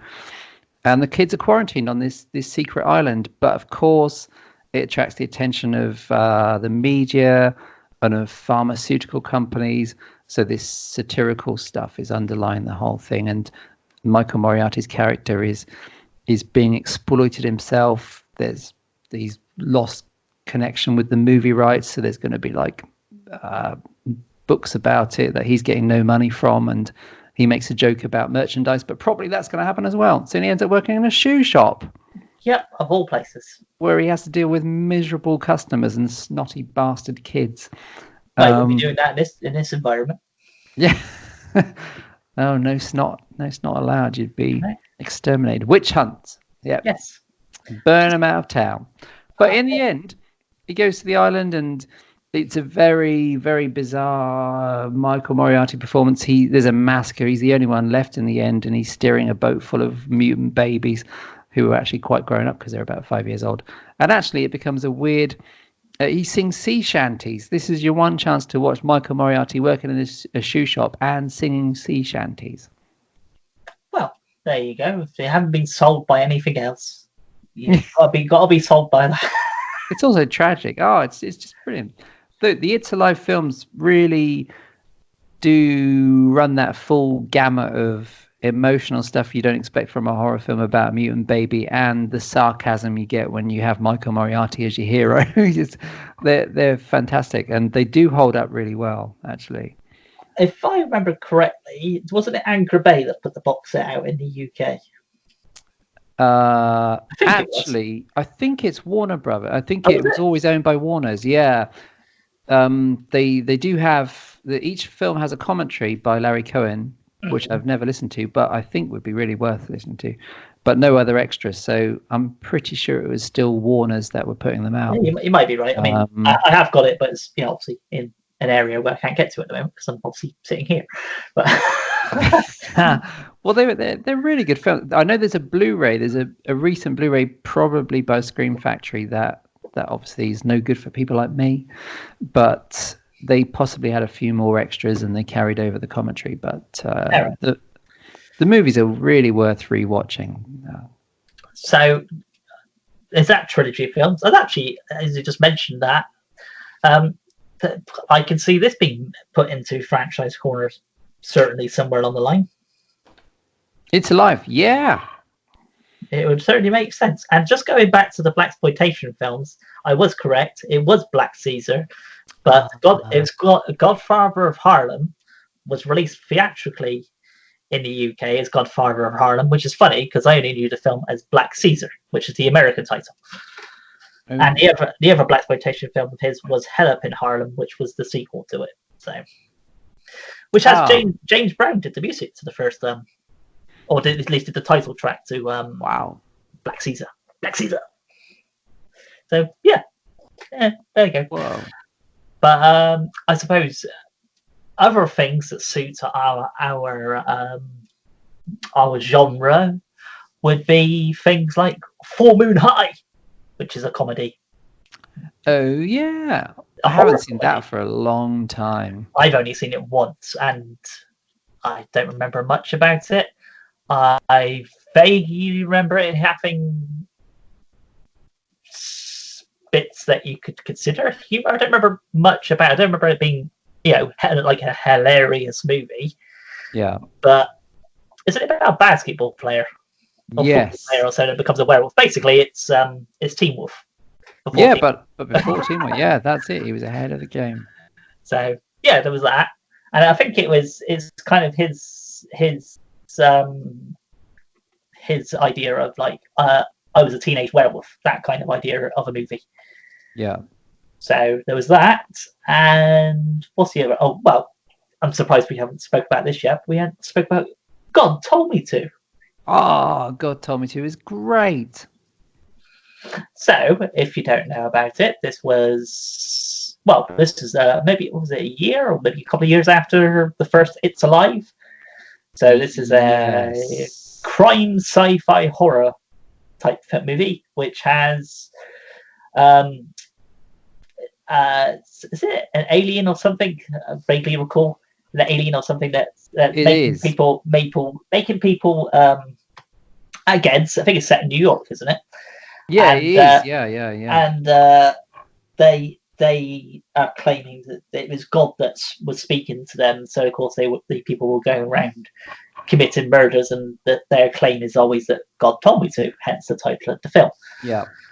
And I don't. Well, I imagine it's a bit like a lot of Larry Cohen films and say Lloyd Kaufman type films. Is they probably have the rights to shoot in certain places, but I'd imagine there's a lot of people probably watching films now. Like, hang on a minute, that looks like me from 1976. I remember being in a film. What the? Yeah, that's it, isn't it? Because he's obviously Larry Cohen was a New Yorker himself, and so many of his films have this very amazing location filming in the city. And in this case, it has a kind of extraordinary opening section where there's like people shooting from water towers with rifles, people knifing customers in supermarkets. There's a famous moment where Andy Kaufman, who of course was famous from Taxi and played by Jim Carrey, A Man on the Moon, but he goes berserk during the St. Patrick's Day parade. So there's all this action in the city. It's his first film, I think. Yeah, it would have been 1976. I'm sure before it was his first film. In between the It's Alive films, I think between 1 and 2, I'm pretty sure it's. But yeah, you're right. It's extraterrestrial power that's behind this thing, and I suppose I always liked God Told Me To, because to me it seems like the ultimate atheist horror film, really, because the main character is this devout Catholic cop played by Tony LaBianco, who ends up finding out that the culprit of all of this is basically, from what I can remember, is this kind of Christ-like Richard Lynch, who was born of a virgin and impregnated by an extraterrestrial demon. Yeah, that sounds pretty normal for a daytime, like Jeremy Kyle type TV show. He was a fucking demon, he was. God told me to, you know. Alfie was all over me, hands like an octopus. But it's truly strange. And Richard Lynch it's got a great cast again. Yeah. Well, again, he also wrote and directed, so I presume he must have produced it, because he did produce quite a lot of his own films anyway. Yeah. I don't recall, because it also came out on DVD. I'm not sure if it's ever come out on Blu-ray, but has it got an audio commentary on the DVD? Yeah, I think so. I doubt I've ever heard it, but God Told Me To, Q, Uncle Sam, and a few others were certainly either Anchor Bay or Blue Underground releases back in the days when I was buying loads of DVDs from like America through different sites. Yes. And they always had loads of extras, and that was part of the thing. And I think God Told Me To, the first time I'd actually watched it was on the either Blue Underground DVD, I think. I don't believe it's had a Blu-ray release yet, but I may be wrong. Well, I'm just looking. I can see that Q Winged Serpent was released by Anchor Bay, so probably yes. over here the same. But yeah. Yeah, God Told Me To is great. I don't think it was that readily available in the UK. I don't know if it had a VHS release, but I do know that the first time I watched it was in the early days of DVD, when I had the freedom to just order whatever I liked. Had my own job at the supermarket, go on the World Wide Web. Yep. Which is still going. Wait for the dial up to go. I'm in the basket. I'm gonna. Oh, it's crashed. Are you on the phone again, Stephen? Bloody hell. Yeah. Sorry, Dad. So that would also be another film that people would also, if you haven't heard of Larry Cohen, why not? You want to put God Told Me To on there, along with the It's Alive trilogy and the stuff, Q the Winged Serpent. I would say out of the two blaxploitation films, I've always liked Black Caesar. So I would say put that on there if you'd want to see any of his films. I I don't know if you want to talk about any of his other stuff that wasn't really in our genre. So like his Edgar Hoover film. I never watched that actually. I don't know about that. So, well, I guess we'll go on to special effects. Special effects. You ever seen special effects? Really good. Yeah. It's really good. Came out in the year I was born. 1984, a sexy year for all sorts of reasons. Yeah. Oh yeah, and you were born. George Orwell year. Yep. Wow. Yeah, he was right all along. It turns out. Yep. George Orwell, Animal Farm, and all that. Yeah, special effects is great. Well, special effects is not that great. Well, it's quite good actually, but it's not his best film, but it has. Yes. If you've seen some of his films and you didn't know this was done by him, you'd be able to tell it was a film by him. Certainly. Yeah, it's a strange one, and I don't think many people talk about it much, but it's interesting. I mean, it's certainly a film that has got him all over it in the sense of it's about a New York filmmaker, like Larry, who is forced to go back to low budget filmmaking, like Larry, after being fired from a big Hollywood film, which in this case, as we said, it was either Jury before Q. It's got Eric Bogosian, who's a really good actor who became famous from Talk Radio, the Oliver Stone film. He's got an early role in this as the filmmaker. And it's one of those very much kind of nudge, films, which is all about films. It's interesting from a genre point of view, I suppose, because Zoe Tamerlis is the girl from Miss 45, who died very young, is very good, and is in Bad Lieutenant later on. But she's a kind of wannabe actress who Eric Bogosian kills, and he doesn't really care a shit. He just wants to use the footage of her murder to make a film about her life. He casts a lookalike in her role. That's what I was going to say when you were saying all these things that, like Larry Cohen did this, and I was waiting for you to go say something about it's about a director who was making a movie based on a murder he committed. And I said, no, not like Larry Cohen. Definitely not like Larry Cohen. Well, that's just it. I mean, it's a very cynical. All of Larry Cohen's films are really cynical about everything consumerist. This is very cynical about Hollywood. There's a great thing where the detective who's meant to be investigating the murder, actually the thing he's more concerned about is making sure he gets an associate producer credit on the film. I'll just make sure I'm on the credits. There's some good jokes where the main character is looking through like a pile of photographs for stars that could be in the film, and one of the pictures is Dustin Hoffman dressed as a woman from Tootsie, which was then a recent film. And it's got kind of a nasty edge. Like, not many Larry Cohen films are that nasty, but I remember there's a couple of scenes in this. There's I think it's a technician that's strangled with a reel of film, and there's the murder of Zoe Tamerlis' character is really quite unpleasant. She's choked to death, from what I can remember.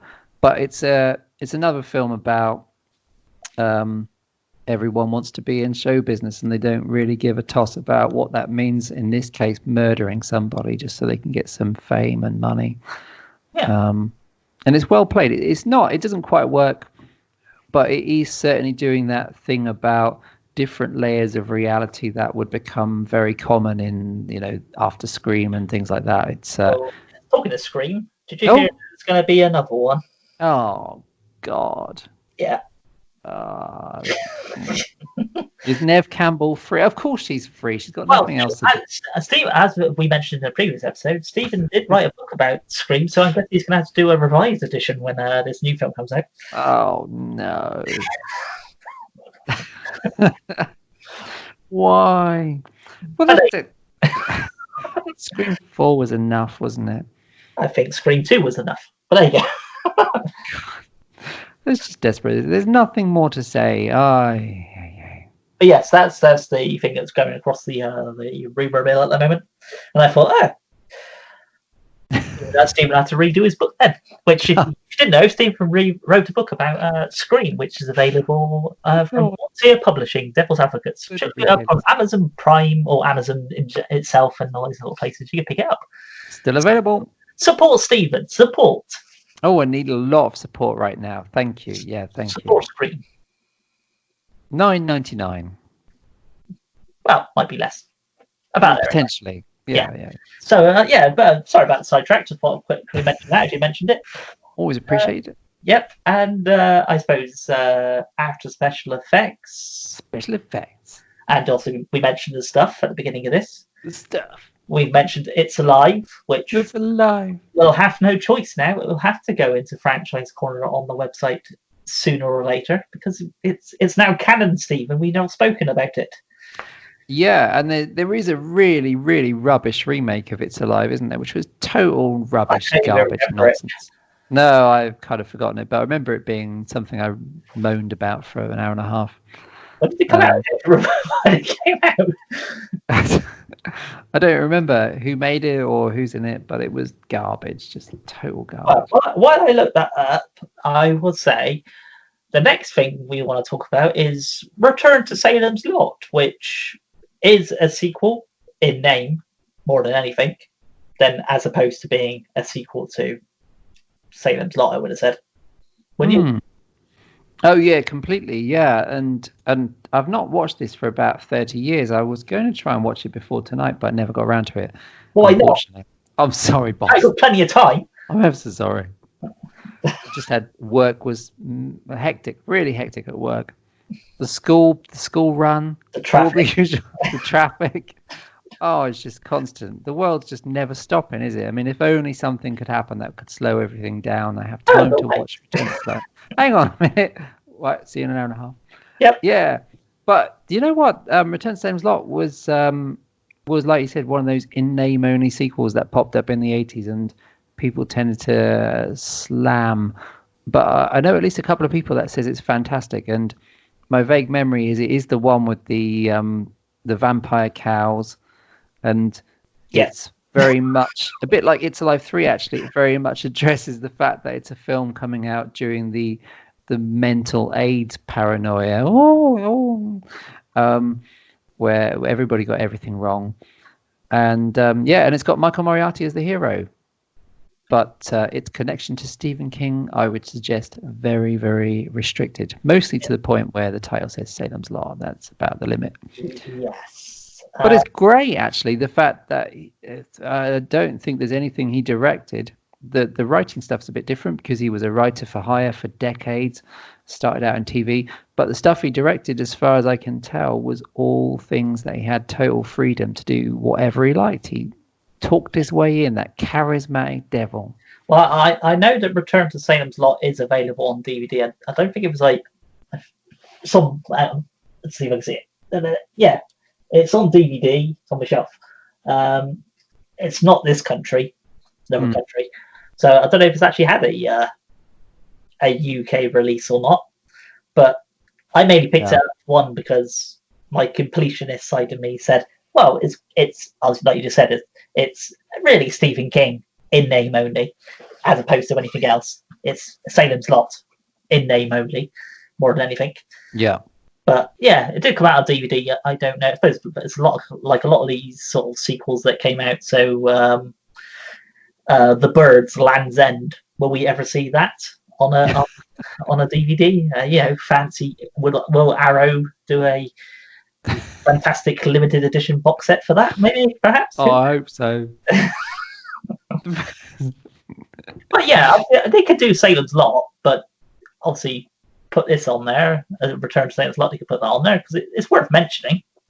Yeah, and Daryl Buxton, who is the guy that is involved in a lot of Eric McNaughton's books about classic horror. Mm-hmm. He is a huge champion of Return to Salem's Lot, and it was him actually that a while ago made me think, I must watch that again, because the only time I'd ever watched it was back in the 80s, I presume, when it came out on video.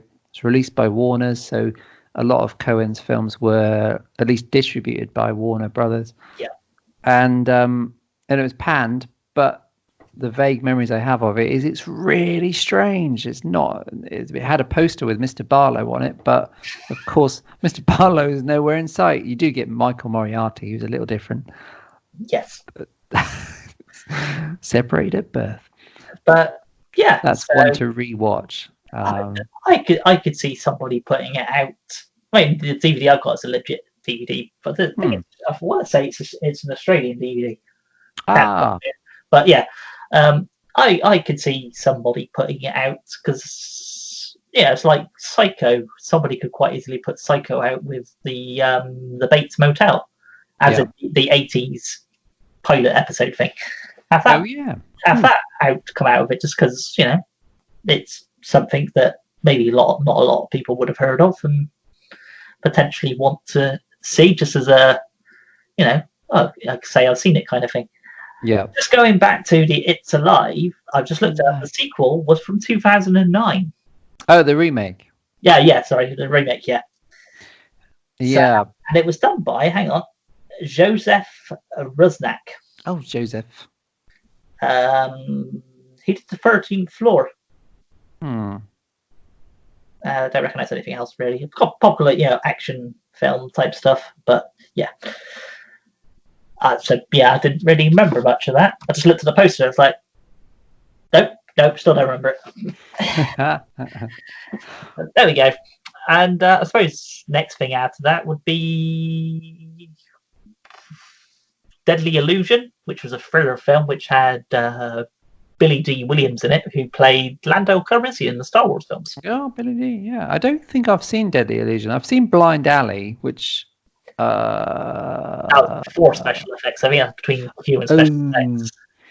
Yeah, there's a couple which are perhaps in the category of less exciting, but I'd be interested to watch Deadly Illusion. Wicked Stepmother, which of course is that film. Yeah, and I think in King Cohen he talks about working with her, doesn't he? Yes, so we're gonna talk about King Cohen shortly, Stephen. Hold your horses, Stephen. Roll them back.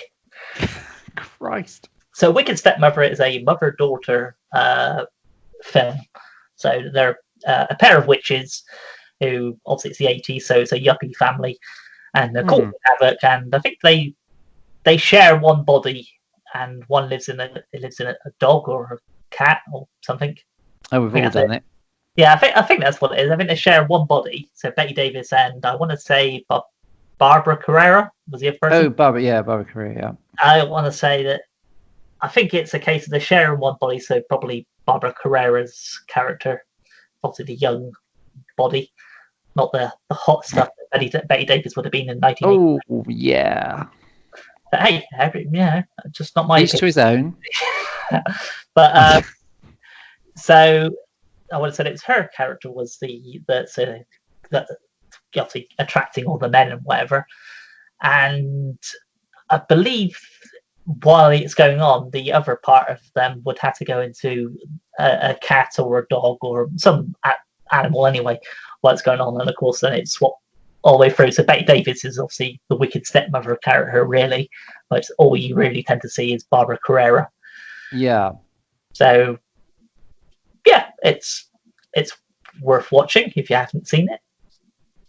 Yeah. But next after that was The Ambulance. Oh, The Ambulance is fantastic. Have you watched The Ambulance recently? I haven't watched it recently. In fact, the last time I watched it was...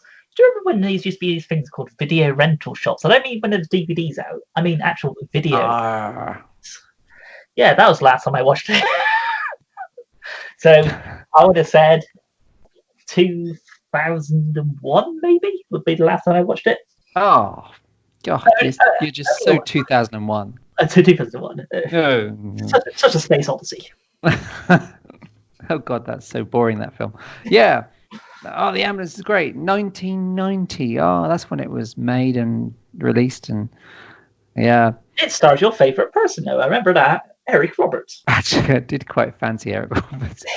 I'm not embarrassed to say that. Actually, I was slightly embarrassed saying that. But yeah, if you want to watch... No choice now, Stephen. It's now recorded. I mean, I could edit this, so it's not there, but I might just leave that bit in. I'm as heterosexual as the next man. Oh, God, I just saw who the next man was. I would cut that bit out. Oh, that's a relief. So, if you're a fan of... Yeah, Eric Roberts, I mean, the thing is, Eric Roberts turns up in such shite now.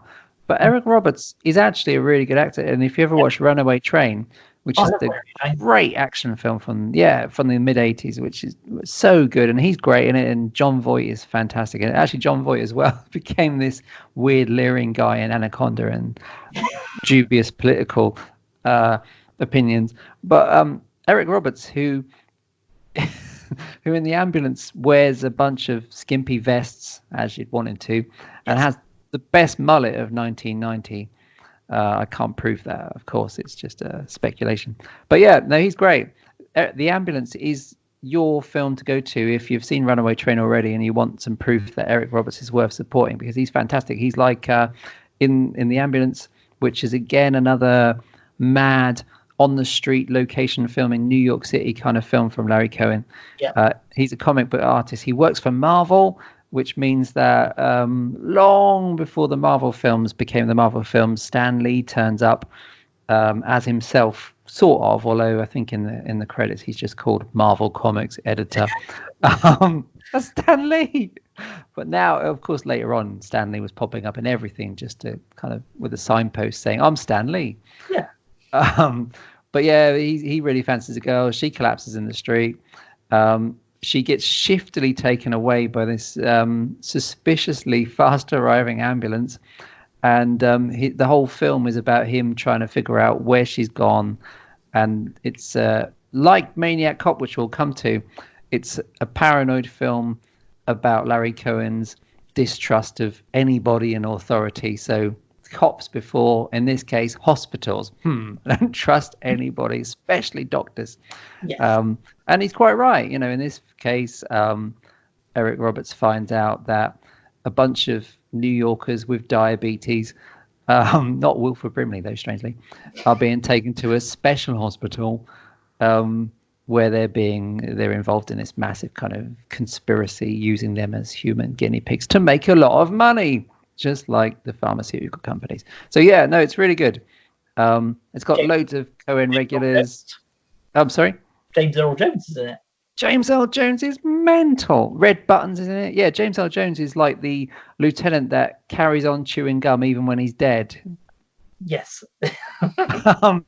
Red Buttons is this very Red Buttons who I always, when I was growing up, I was a big, and still actually now, but I was always a big fan of 70s disaster movies, and Red Buttons was in I think it's the Poseidon Adventure, I may be wrong, but Red Buttons is this kind of twitchy old New York Post reporter that is just excited about this, and he gets some of the best one-liners. Like there's a great one-liner about Florence Nightmare, which sums up the plot of the film. So he's the kind of old-fashioned, fast-talking, long coat, trench coat wearing character that Larry Cohen likes in a lot of these films. But James Dixon from the It's Alive films, Laureen Landon, they're all in there somewhere as well. It's a kind of gathering together of Larry Cohen's pals and the people he's very loyal to. But it's a really great paranoid New York film, and that's the kind of stuff that Cohen was so good at. And great action as well. As we'll probably mention in a minute with Maniac Cop and all this kind of stuff, but there's great stuff where Eric Roberts is on a runaway hospital trolley and the ambulance drives through a New York nightclub. Totally mental. You watch it going, how on earth did he get permission to do? Oh, I get it. He didn't get permission to do this. Yeah. But the stunt stuff, which you don't get enough wacky stunts in films these days, because when you watch something that could be a stunt, you realize it's been CGI'd or something. But the stunts in the Larry Cohen films are things that hold up really well. And I suppose there's a sense of Hitchcock type thriller, mystery, conspiracy stuff at the heart of things like The Ambulance. So probably of all Larry Cohen's films, because it's not well known or mentioned enough, The Ambulance is maybe the one to go to as one that needs a bit of extra love.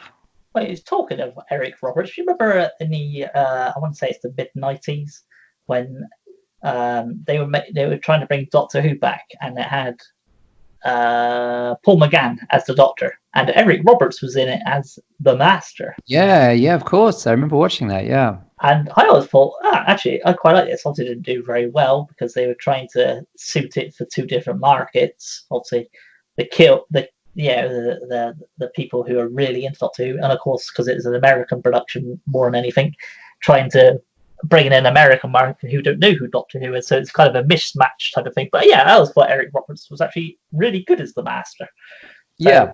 He like you said, he does appear in a lot of shoddy type things nowadays, or bit parts in films. But there's every now and again you see him something and you think, you remember how much of a good actor he was. He's really good. He's still a good actor. It's just I suppose he doesn't get what we would consider the parts. But hey, so I guess the last thing we should mention, really, you mentioned Original Gangsters, which is basically a blaxploitation film done in the mid-90s, which is actually done in a gangland part of America. It's actually being shot in that area. The area where it's being shot was known as the gun capital of the world. The amount of people that used to die in there. So all the people that actually turning up in it, bit part people, they're actually real gangsters.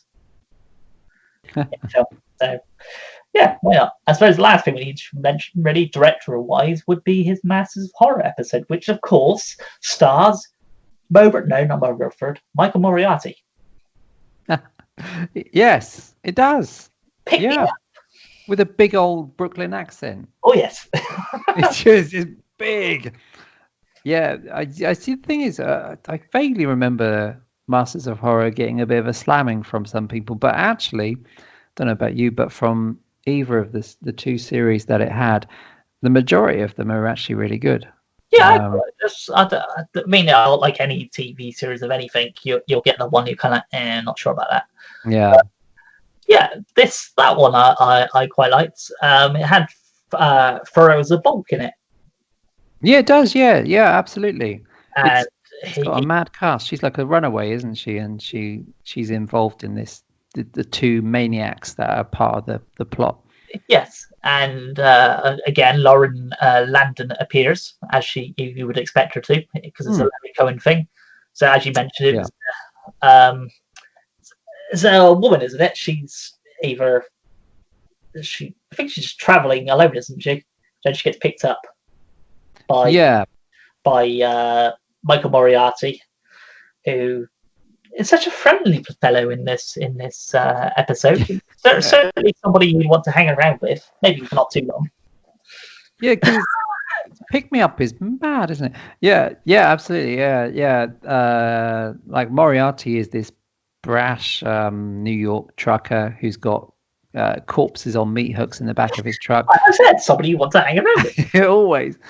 And the other guy, the hitchhiker, is this handsome guy that I think it's the only time I've ever seen watching someone being throttled with a live snake. And the two maniacs, and Moriarty's really funny because he's spending most of the episode kind of slagging off the standards of the other psychopath in the film. But yeah, it's how the paths of these two maniacs kind of come together, really. From memory, it all kind of climaxes in a cheap motel with a woman that's tied to a vibrating bed and kind of tortured by the hitchhiker character. And the twist at the end is, I don't remember much, but the twist at the end is a third psychopath. So there's three maniacs on the loose. But it's very much a Larry Cohen episode. It's got stuff. It's got stunts, which Cohen movies always had some really impressive stunts. It's got a joke about It's Alive, where the Moriarty character talks about seeing baby monsters on a fairground attraction. Sounds familiar. And it's got the usual kind of contemporary references. Cohen always stayed relevant, so this one references things like mad cow disease, which was perhaps not a pandemic, but was a thing that people were scared about at the time. Yes. Identity theft, all that kind of stuff. So yeah, no, it's a good episode of Masters of Horror. Not the best, but that was the last time. In fact, I think that's Larry Cohen's last directing credit. That is his last directorial film. It's a bit of a shame. TV thing. I said, you think of him and you think of all the stuff he's done. You think he's done, maybe 50 plus movies or so. But then when you look at his filmography, you're like, oh, actually, he hasn't done as much. But then when you look at his written stuff or stuff he wrote over the years, you're like, oh, that's what he's been busy doing. Yeah, loads of writing credits. Like he was when I was a boy. Flashback corner. Flashback face.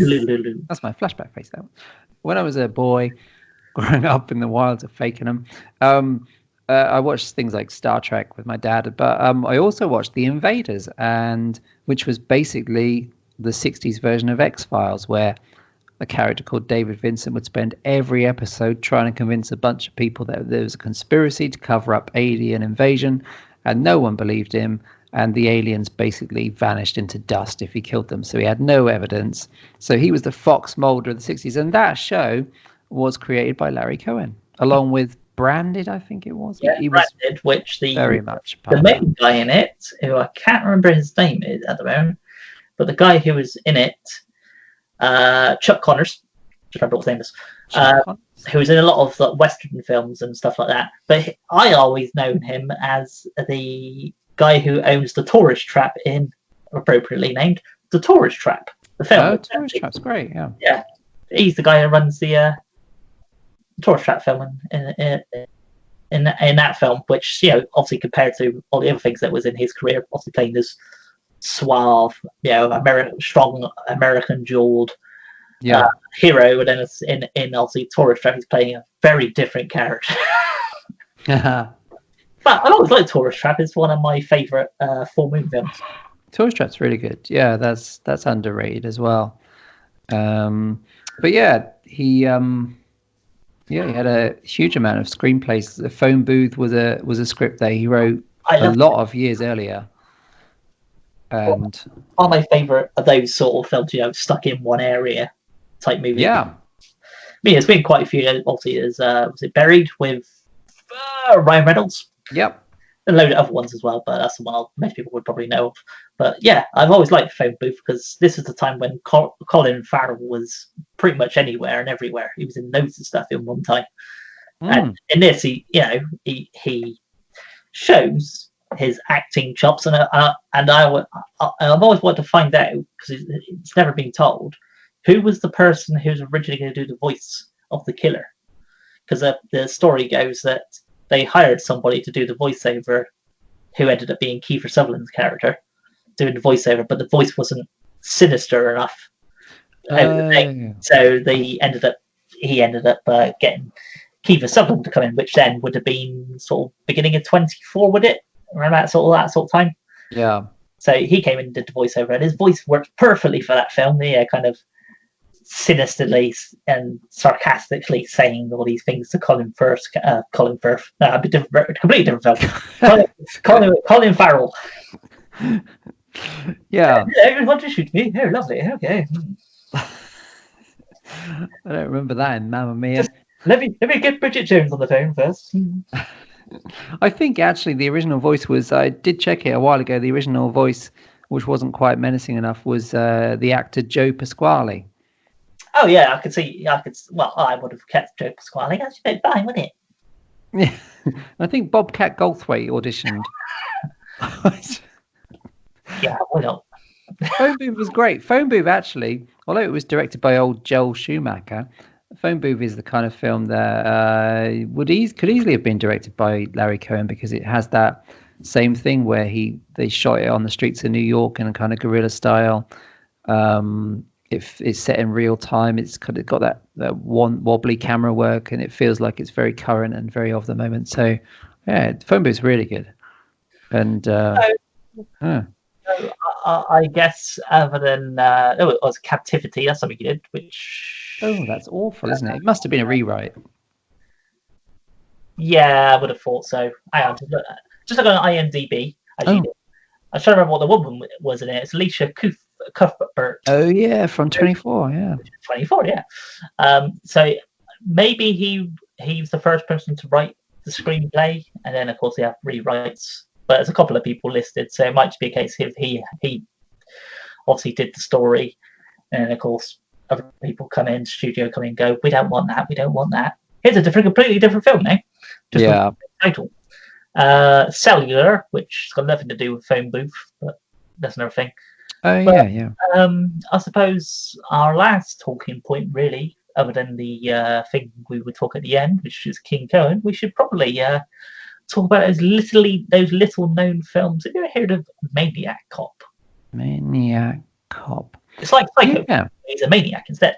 He's a maniac. That film, yes. Yeah. These are great, yeah. Yeah, Maniac Cop, which has a great theme tune, doesn't it? Like, I'm sure it's the second one. It is the second one, which has a Maniac Cop rap at the end. I don't remember the rap, but there's probably a reason why. There's probably a reason why I haven't remembered. Set him on fire or shoot him with an Uzi. Yeah, the second one has the. I know you with your rap music. I'm really up with the streets, the things. The mean streets of Fakenham. What people listen to in the ghetto of Fakenham. Yeah, yeah, I'm down with that. Yeah, yeah, Maniac Cops. Yeah, which he wrote and were all directed by William Lustig, who was himself a prominent guy filming on the streets of New York in Maniac, which is very nasty and very good. What you should do is you should watch the although Maniac Cop 3 is a total mess, you should watch the documentary on I think it's the Blue Underground Blu-ray of Maniac Cop 3. Actually, it would be because it's William Lustig. Hello? Badge of Silence. Oh yeah, I think it said Badger of Silence because there is a Badger of Silence. Maniac Cop 3, Badger of Silence. Badger of Silence. Oh, be quiet. Well, there's the documentary on Maniac Cop 3 is fantastic insight into how things go so badly wrong. Like William Lustig calls it a pot full of piss, and basically talks his way through this awful production where they had no real script. They had a rough cut of the film that came in at 50 minutes, and William Lustig walked off, and other people basically wrote additional scenes to pad it out to feature length. So the Maniac Cop 3 is more interesting for what went wrong behind the scenes than it is for the strange kind of disjointed film that it is. But the first two are really good. The first one was very influential, actually. For years afterwards, we had loads of other stuff like Vampire Cop and, of course, Psycho Cop and Psycho Cop Returns. Which Psycho Cop Returns is the better of the two, I'd argue. I've always loved Psycho Cop Returns. And I forgot to mention it, but in direct-to-video, the documentary that we mentioned earlier, Bobby Ray Schaefer turns up as with a nice insight into making Psycho Cop Returns, and that was nice to watch, actually. But Maniac Cop is one of the great. Before Rudy Giuliano cleaned up New York City, even though he's a total bastard himself, is a great 80s New York film where everybody's nervous and nobody trusts the cops. And it's got that great opening scene where, you follow this girl that's been mugged, which seems to be a daily thing in New York for someone like her. And she takes refuge and she finds a police officer who then throttles her. Because it's the Maniac Cop. Yeah. Who's not a cop, really. But he is a maniac. He is a maniac in a cop's uniform. Mm-hmm. There's a killer dressed in a police uniform, really. Again, on the streets of New York City. Yeah. The streets of New York City were a hellish place to be in the 70s, 80s, and 90s. Well, yeah, I've watched stuff coming out everywhere. People shooting at you from, windowsills. God telling you to do weird and wonderful things. Oh, God told me to. Yeah, and it's got the St. Patrick's Day parade again, which from vague memories, I think they shot without any permission to capture something that adds a lot of production value. Everybody turns out: Richard Roundtree and Tom Atkins, Laureen Landon, of course. Bruce Campbell is that character that's suspected of being the murderer, even though it's ridiculous and the audience is going, it's not him. Robert Zadar. Yes, Robert Zadar. Yeah, and the nastiest bit is the flashback stuff, isn't it? Where you see him being slashed in the showers in the prison, in the backstory. Nasty. Oh, it's so nasty. It's Maniac Cop's one of those very, very popular video films of the late 80s that I think got a lot of rentals. Obviously, they are two very completely different trilogy of movies, but what has always been your favourite out of the two, the It's Alive trilogy or the Maniac Cop trilogy? Yeah, well, before it was always the Maniac Cop films because I think I just watched those a lot more back in the old video days. And they do have some mad stunts, like the bit in the second one where the woman is handcuffed to the car with no driver and thrown into the traffic. Mental, absolutely mental. And the fact that it's handheld driving. Yeah, look. Just Maniac Cop 2's even got an extra serial killer, because it's not enough just to have him in it. You've got the hairy guy that's strangling women and punishing the bad ones. They have a totally mad cast with Bruce Campbell and stuff. But having rewatched the It's Alive films and knowing how weird and flat and not that good Maniac Cop 3 is, I would probably say the ones that hold up better are the It's Alive films, because they're good all the way through and they have a lot of ideas. And he had, because he directed them and produced them and wrote them, he had total control over the It's Alive films, and that shows. Whereas the Maniac Cop films, the first two are actually quite great, but the third one was totally wrecked. And it does kind of show there that he was just the original writer, and his script meant nothing by the end of part 3, because there wasn't enough to sustain a movie anyway. So yeah, the It's Alive films, I think, are the ones that hold up by some way as the better franchise. I think that would be fair to say. I mean, yeah, a lot of people's going to have a lot of love for the first Maniac Cop, if anything. Yeah, which is fun. But yeah, I think It's Alive trilogy are the better of the two. Like I said, they are very different, completely different films. It's like trying to compare Citizen Kane with, I don't know, Inglourious Bastards. Yeah. They're two very different films. Oh, yeah. So, I guess the only thing we've got left to talk about, Stephen, really, is this little-known documentary that came out a couple of years ago, maybe last year, maybe the year before. Larry Cohen, or King Cohen, as he's known as. King Cohen. King Cohen. Yeah, so, King Kong. As you would imagine, Stephen, this documentary is all about Larry Cohen. And it's definitely worth watching, especially if you, obviously, as we've been talking about his career anyway, but a lot of his career. So it was a documentary, I think it's about 2 hours long-ish. So the whole title is King Cohen, The Wild World of Filmmaker Larry Cohen. And obviously it goes, there's a lot of talking head scenarios where, you know, people that have worked with him in various movies, but he does go quite in depth in a lot of his movies prior to I think J.J. Abrams turns up in it somewhere along the line. Yeah, JJ holds JJ in JJ as I call him. JJ, well, JJ had coffee the other day. He's holding the It's Alive baby while he's wrestling on it. Yeah. But yes, it's a feature-length documentary talking about, you know, Larry Cohen and all of his films and careers, which is basically kind of what we just done, but in a short-handed version of it. But yeah, it is available to watch on Amazon. I checked it earlier. It is available on Amazon, and it's available every place as well. Shudder is the one of the places you can watch it. But it's definitely a documentary worth checking out, especially if you're a fan of Larry Cohen's work, and obviously now he's passed, you just want to have just that little bit more of Larry that you couldn't have. A bit like The Stuff, but this one you can have just a little bit more of. You want more Larry inside you. Yeah, it's great. There's loads of great anecdotes. He's really unpretentious. He tells it how it is because he's a straight talking New York Jew, and he's got loads of yarns. He's a good yarn spinner. He talks about.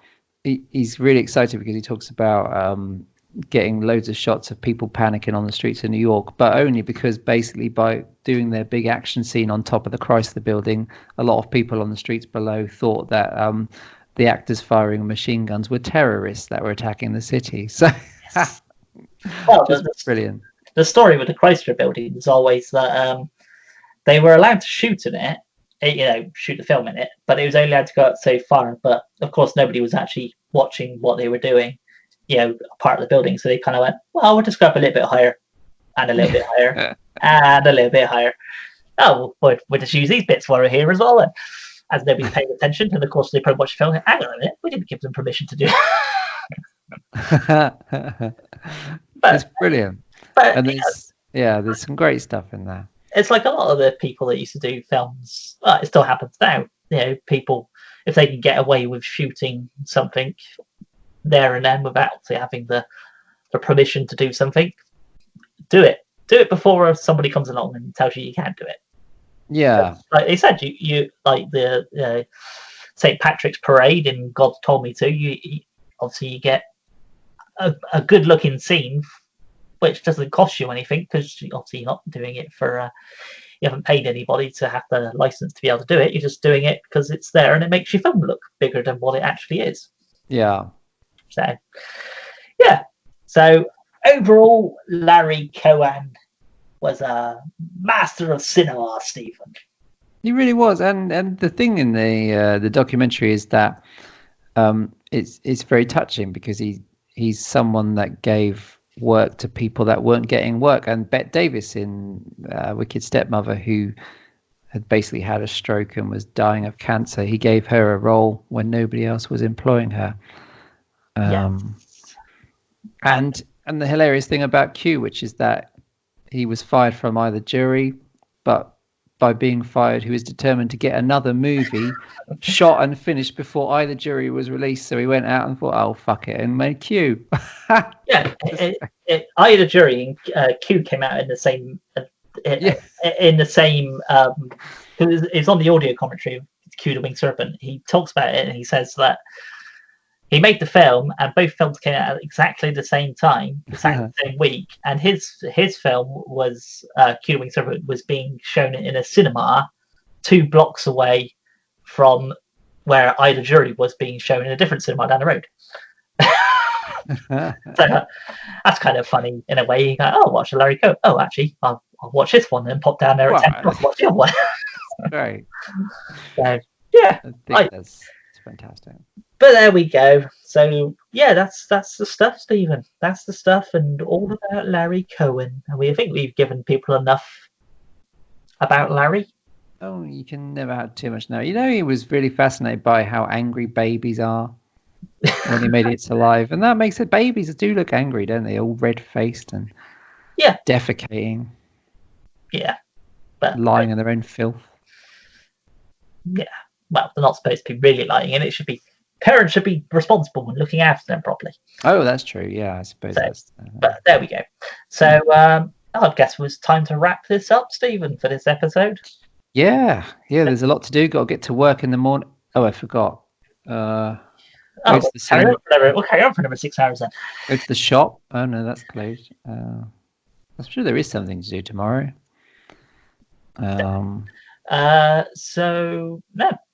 I've got nothing else to say about Larry Cohen. I imagine we could talk about him for a while, but yeah, we shall wrap this up now. So next episode, Stephen, will be going live on 24th of April 2020. Oh yeah! Like every time, it's the last Friday of the month. And next episode, Stephen, in Retro Rewind, we'll be talking about the 1985 movie directed by Hal Barwood, I think that was his name. Hal Barwood. Is the 1985 film Warning Sign, which seems quite appropriate for this. Warning Sign. The world we're in right now. So we'll be talking about that, and I suppose just virusy pandemic type movies throughout cinema history, I suppose. Yeah. I suppose we probably won't mention any zombie films because we could be here for all of a very long time talking about that if you include virus movies like that. Oh yeah, let's go for the zombie-less virus horror movies. So, yeah, there you go. So Warning Sign is your thing, which I'm actually quite looking forward to rewatching. It's been a while since I rewatched it. Yeah. And we'll talk about virusy pandemic movies, which don't include, as Stephen said, zombies, because we will be having a zombie episode coming up very, very soon. With somebody else, Stephen. There'll be 3 of us. 3 of us. A menage a trois. Exactly. At last. And on that note, if anybody's ever seen a picture of us, that scary thought in your head, we will. As always, this podcast is available on majority of podcast providers. Just search Horror Screams Podcast. Obviously, follow or subscribe or whatever the on whatever podcast you listen to, click the like button or whatever, so you keep notified of when we're going to be going on. Next episode goes live 24th of April 2020. So I guess we'll just have to give people a nice little a warning, Stephen, about how it is at the moment now. Just to be safe out there. Obviously, follow whatever your government's saying for you to do, and make sure you follow those rules, because this pandemic that's going to go on will not finish anytime soon if people do not listen to what their governments are saying. And if you think it's bad now, imagine what it'll be like in 6 months' time if this sort of thing has not ended. I mean, I get that the advice is really complicated. I mean, the phrase "stay at home" really confusing. Yeah, stay at home or die en masse. Yeah, I mean, it's quite very confusing. Yeah. So I said every government around the world has got their own different legislations they're putting forward, and a lot of countries are following it. But there's always a minority, no matter in whatever it is. There's always people that will always think, they got a god complex, so they think they're immortal, so they will go off and carry on willy-nilly like normal, as if nothing's going to happen. But as we've said previously to each other, that's the case of it's those sort of people that makes these sort of things worse, because you don't know what they're passing on. So yeah, just follow your government's advice and be safe, and hopefully somewhere along the near future all this will be a distant memory, and hopefully it will be, as appropriately as the next film was going to be called, Warning Sign, as be a warning sign for the future. Yeah. So until then, it's goodbye from me. Oh, and good night from me as well. Do stay safe. Yeah, exactly.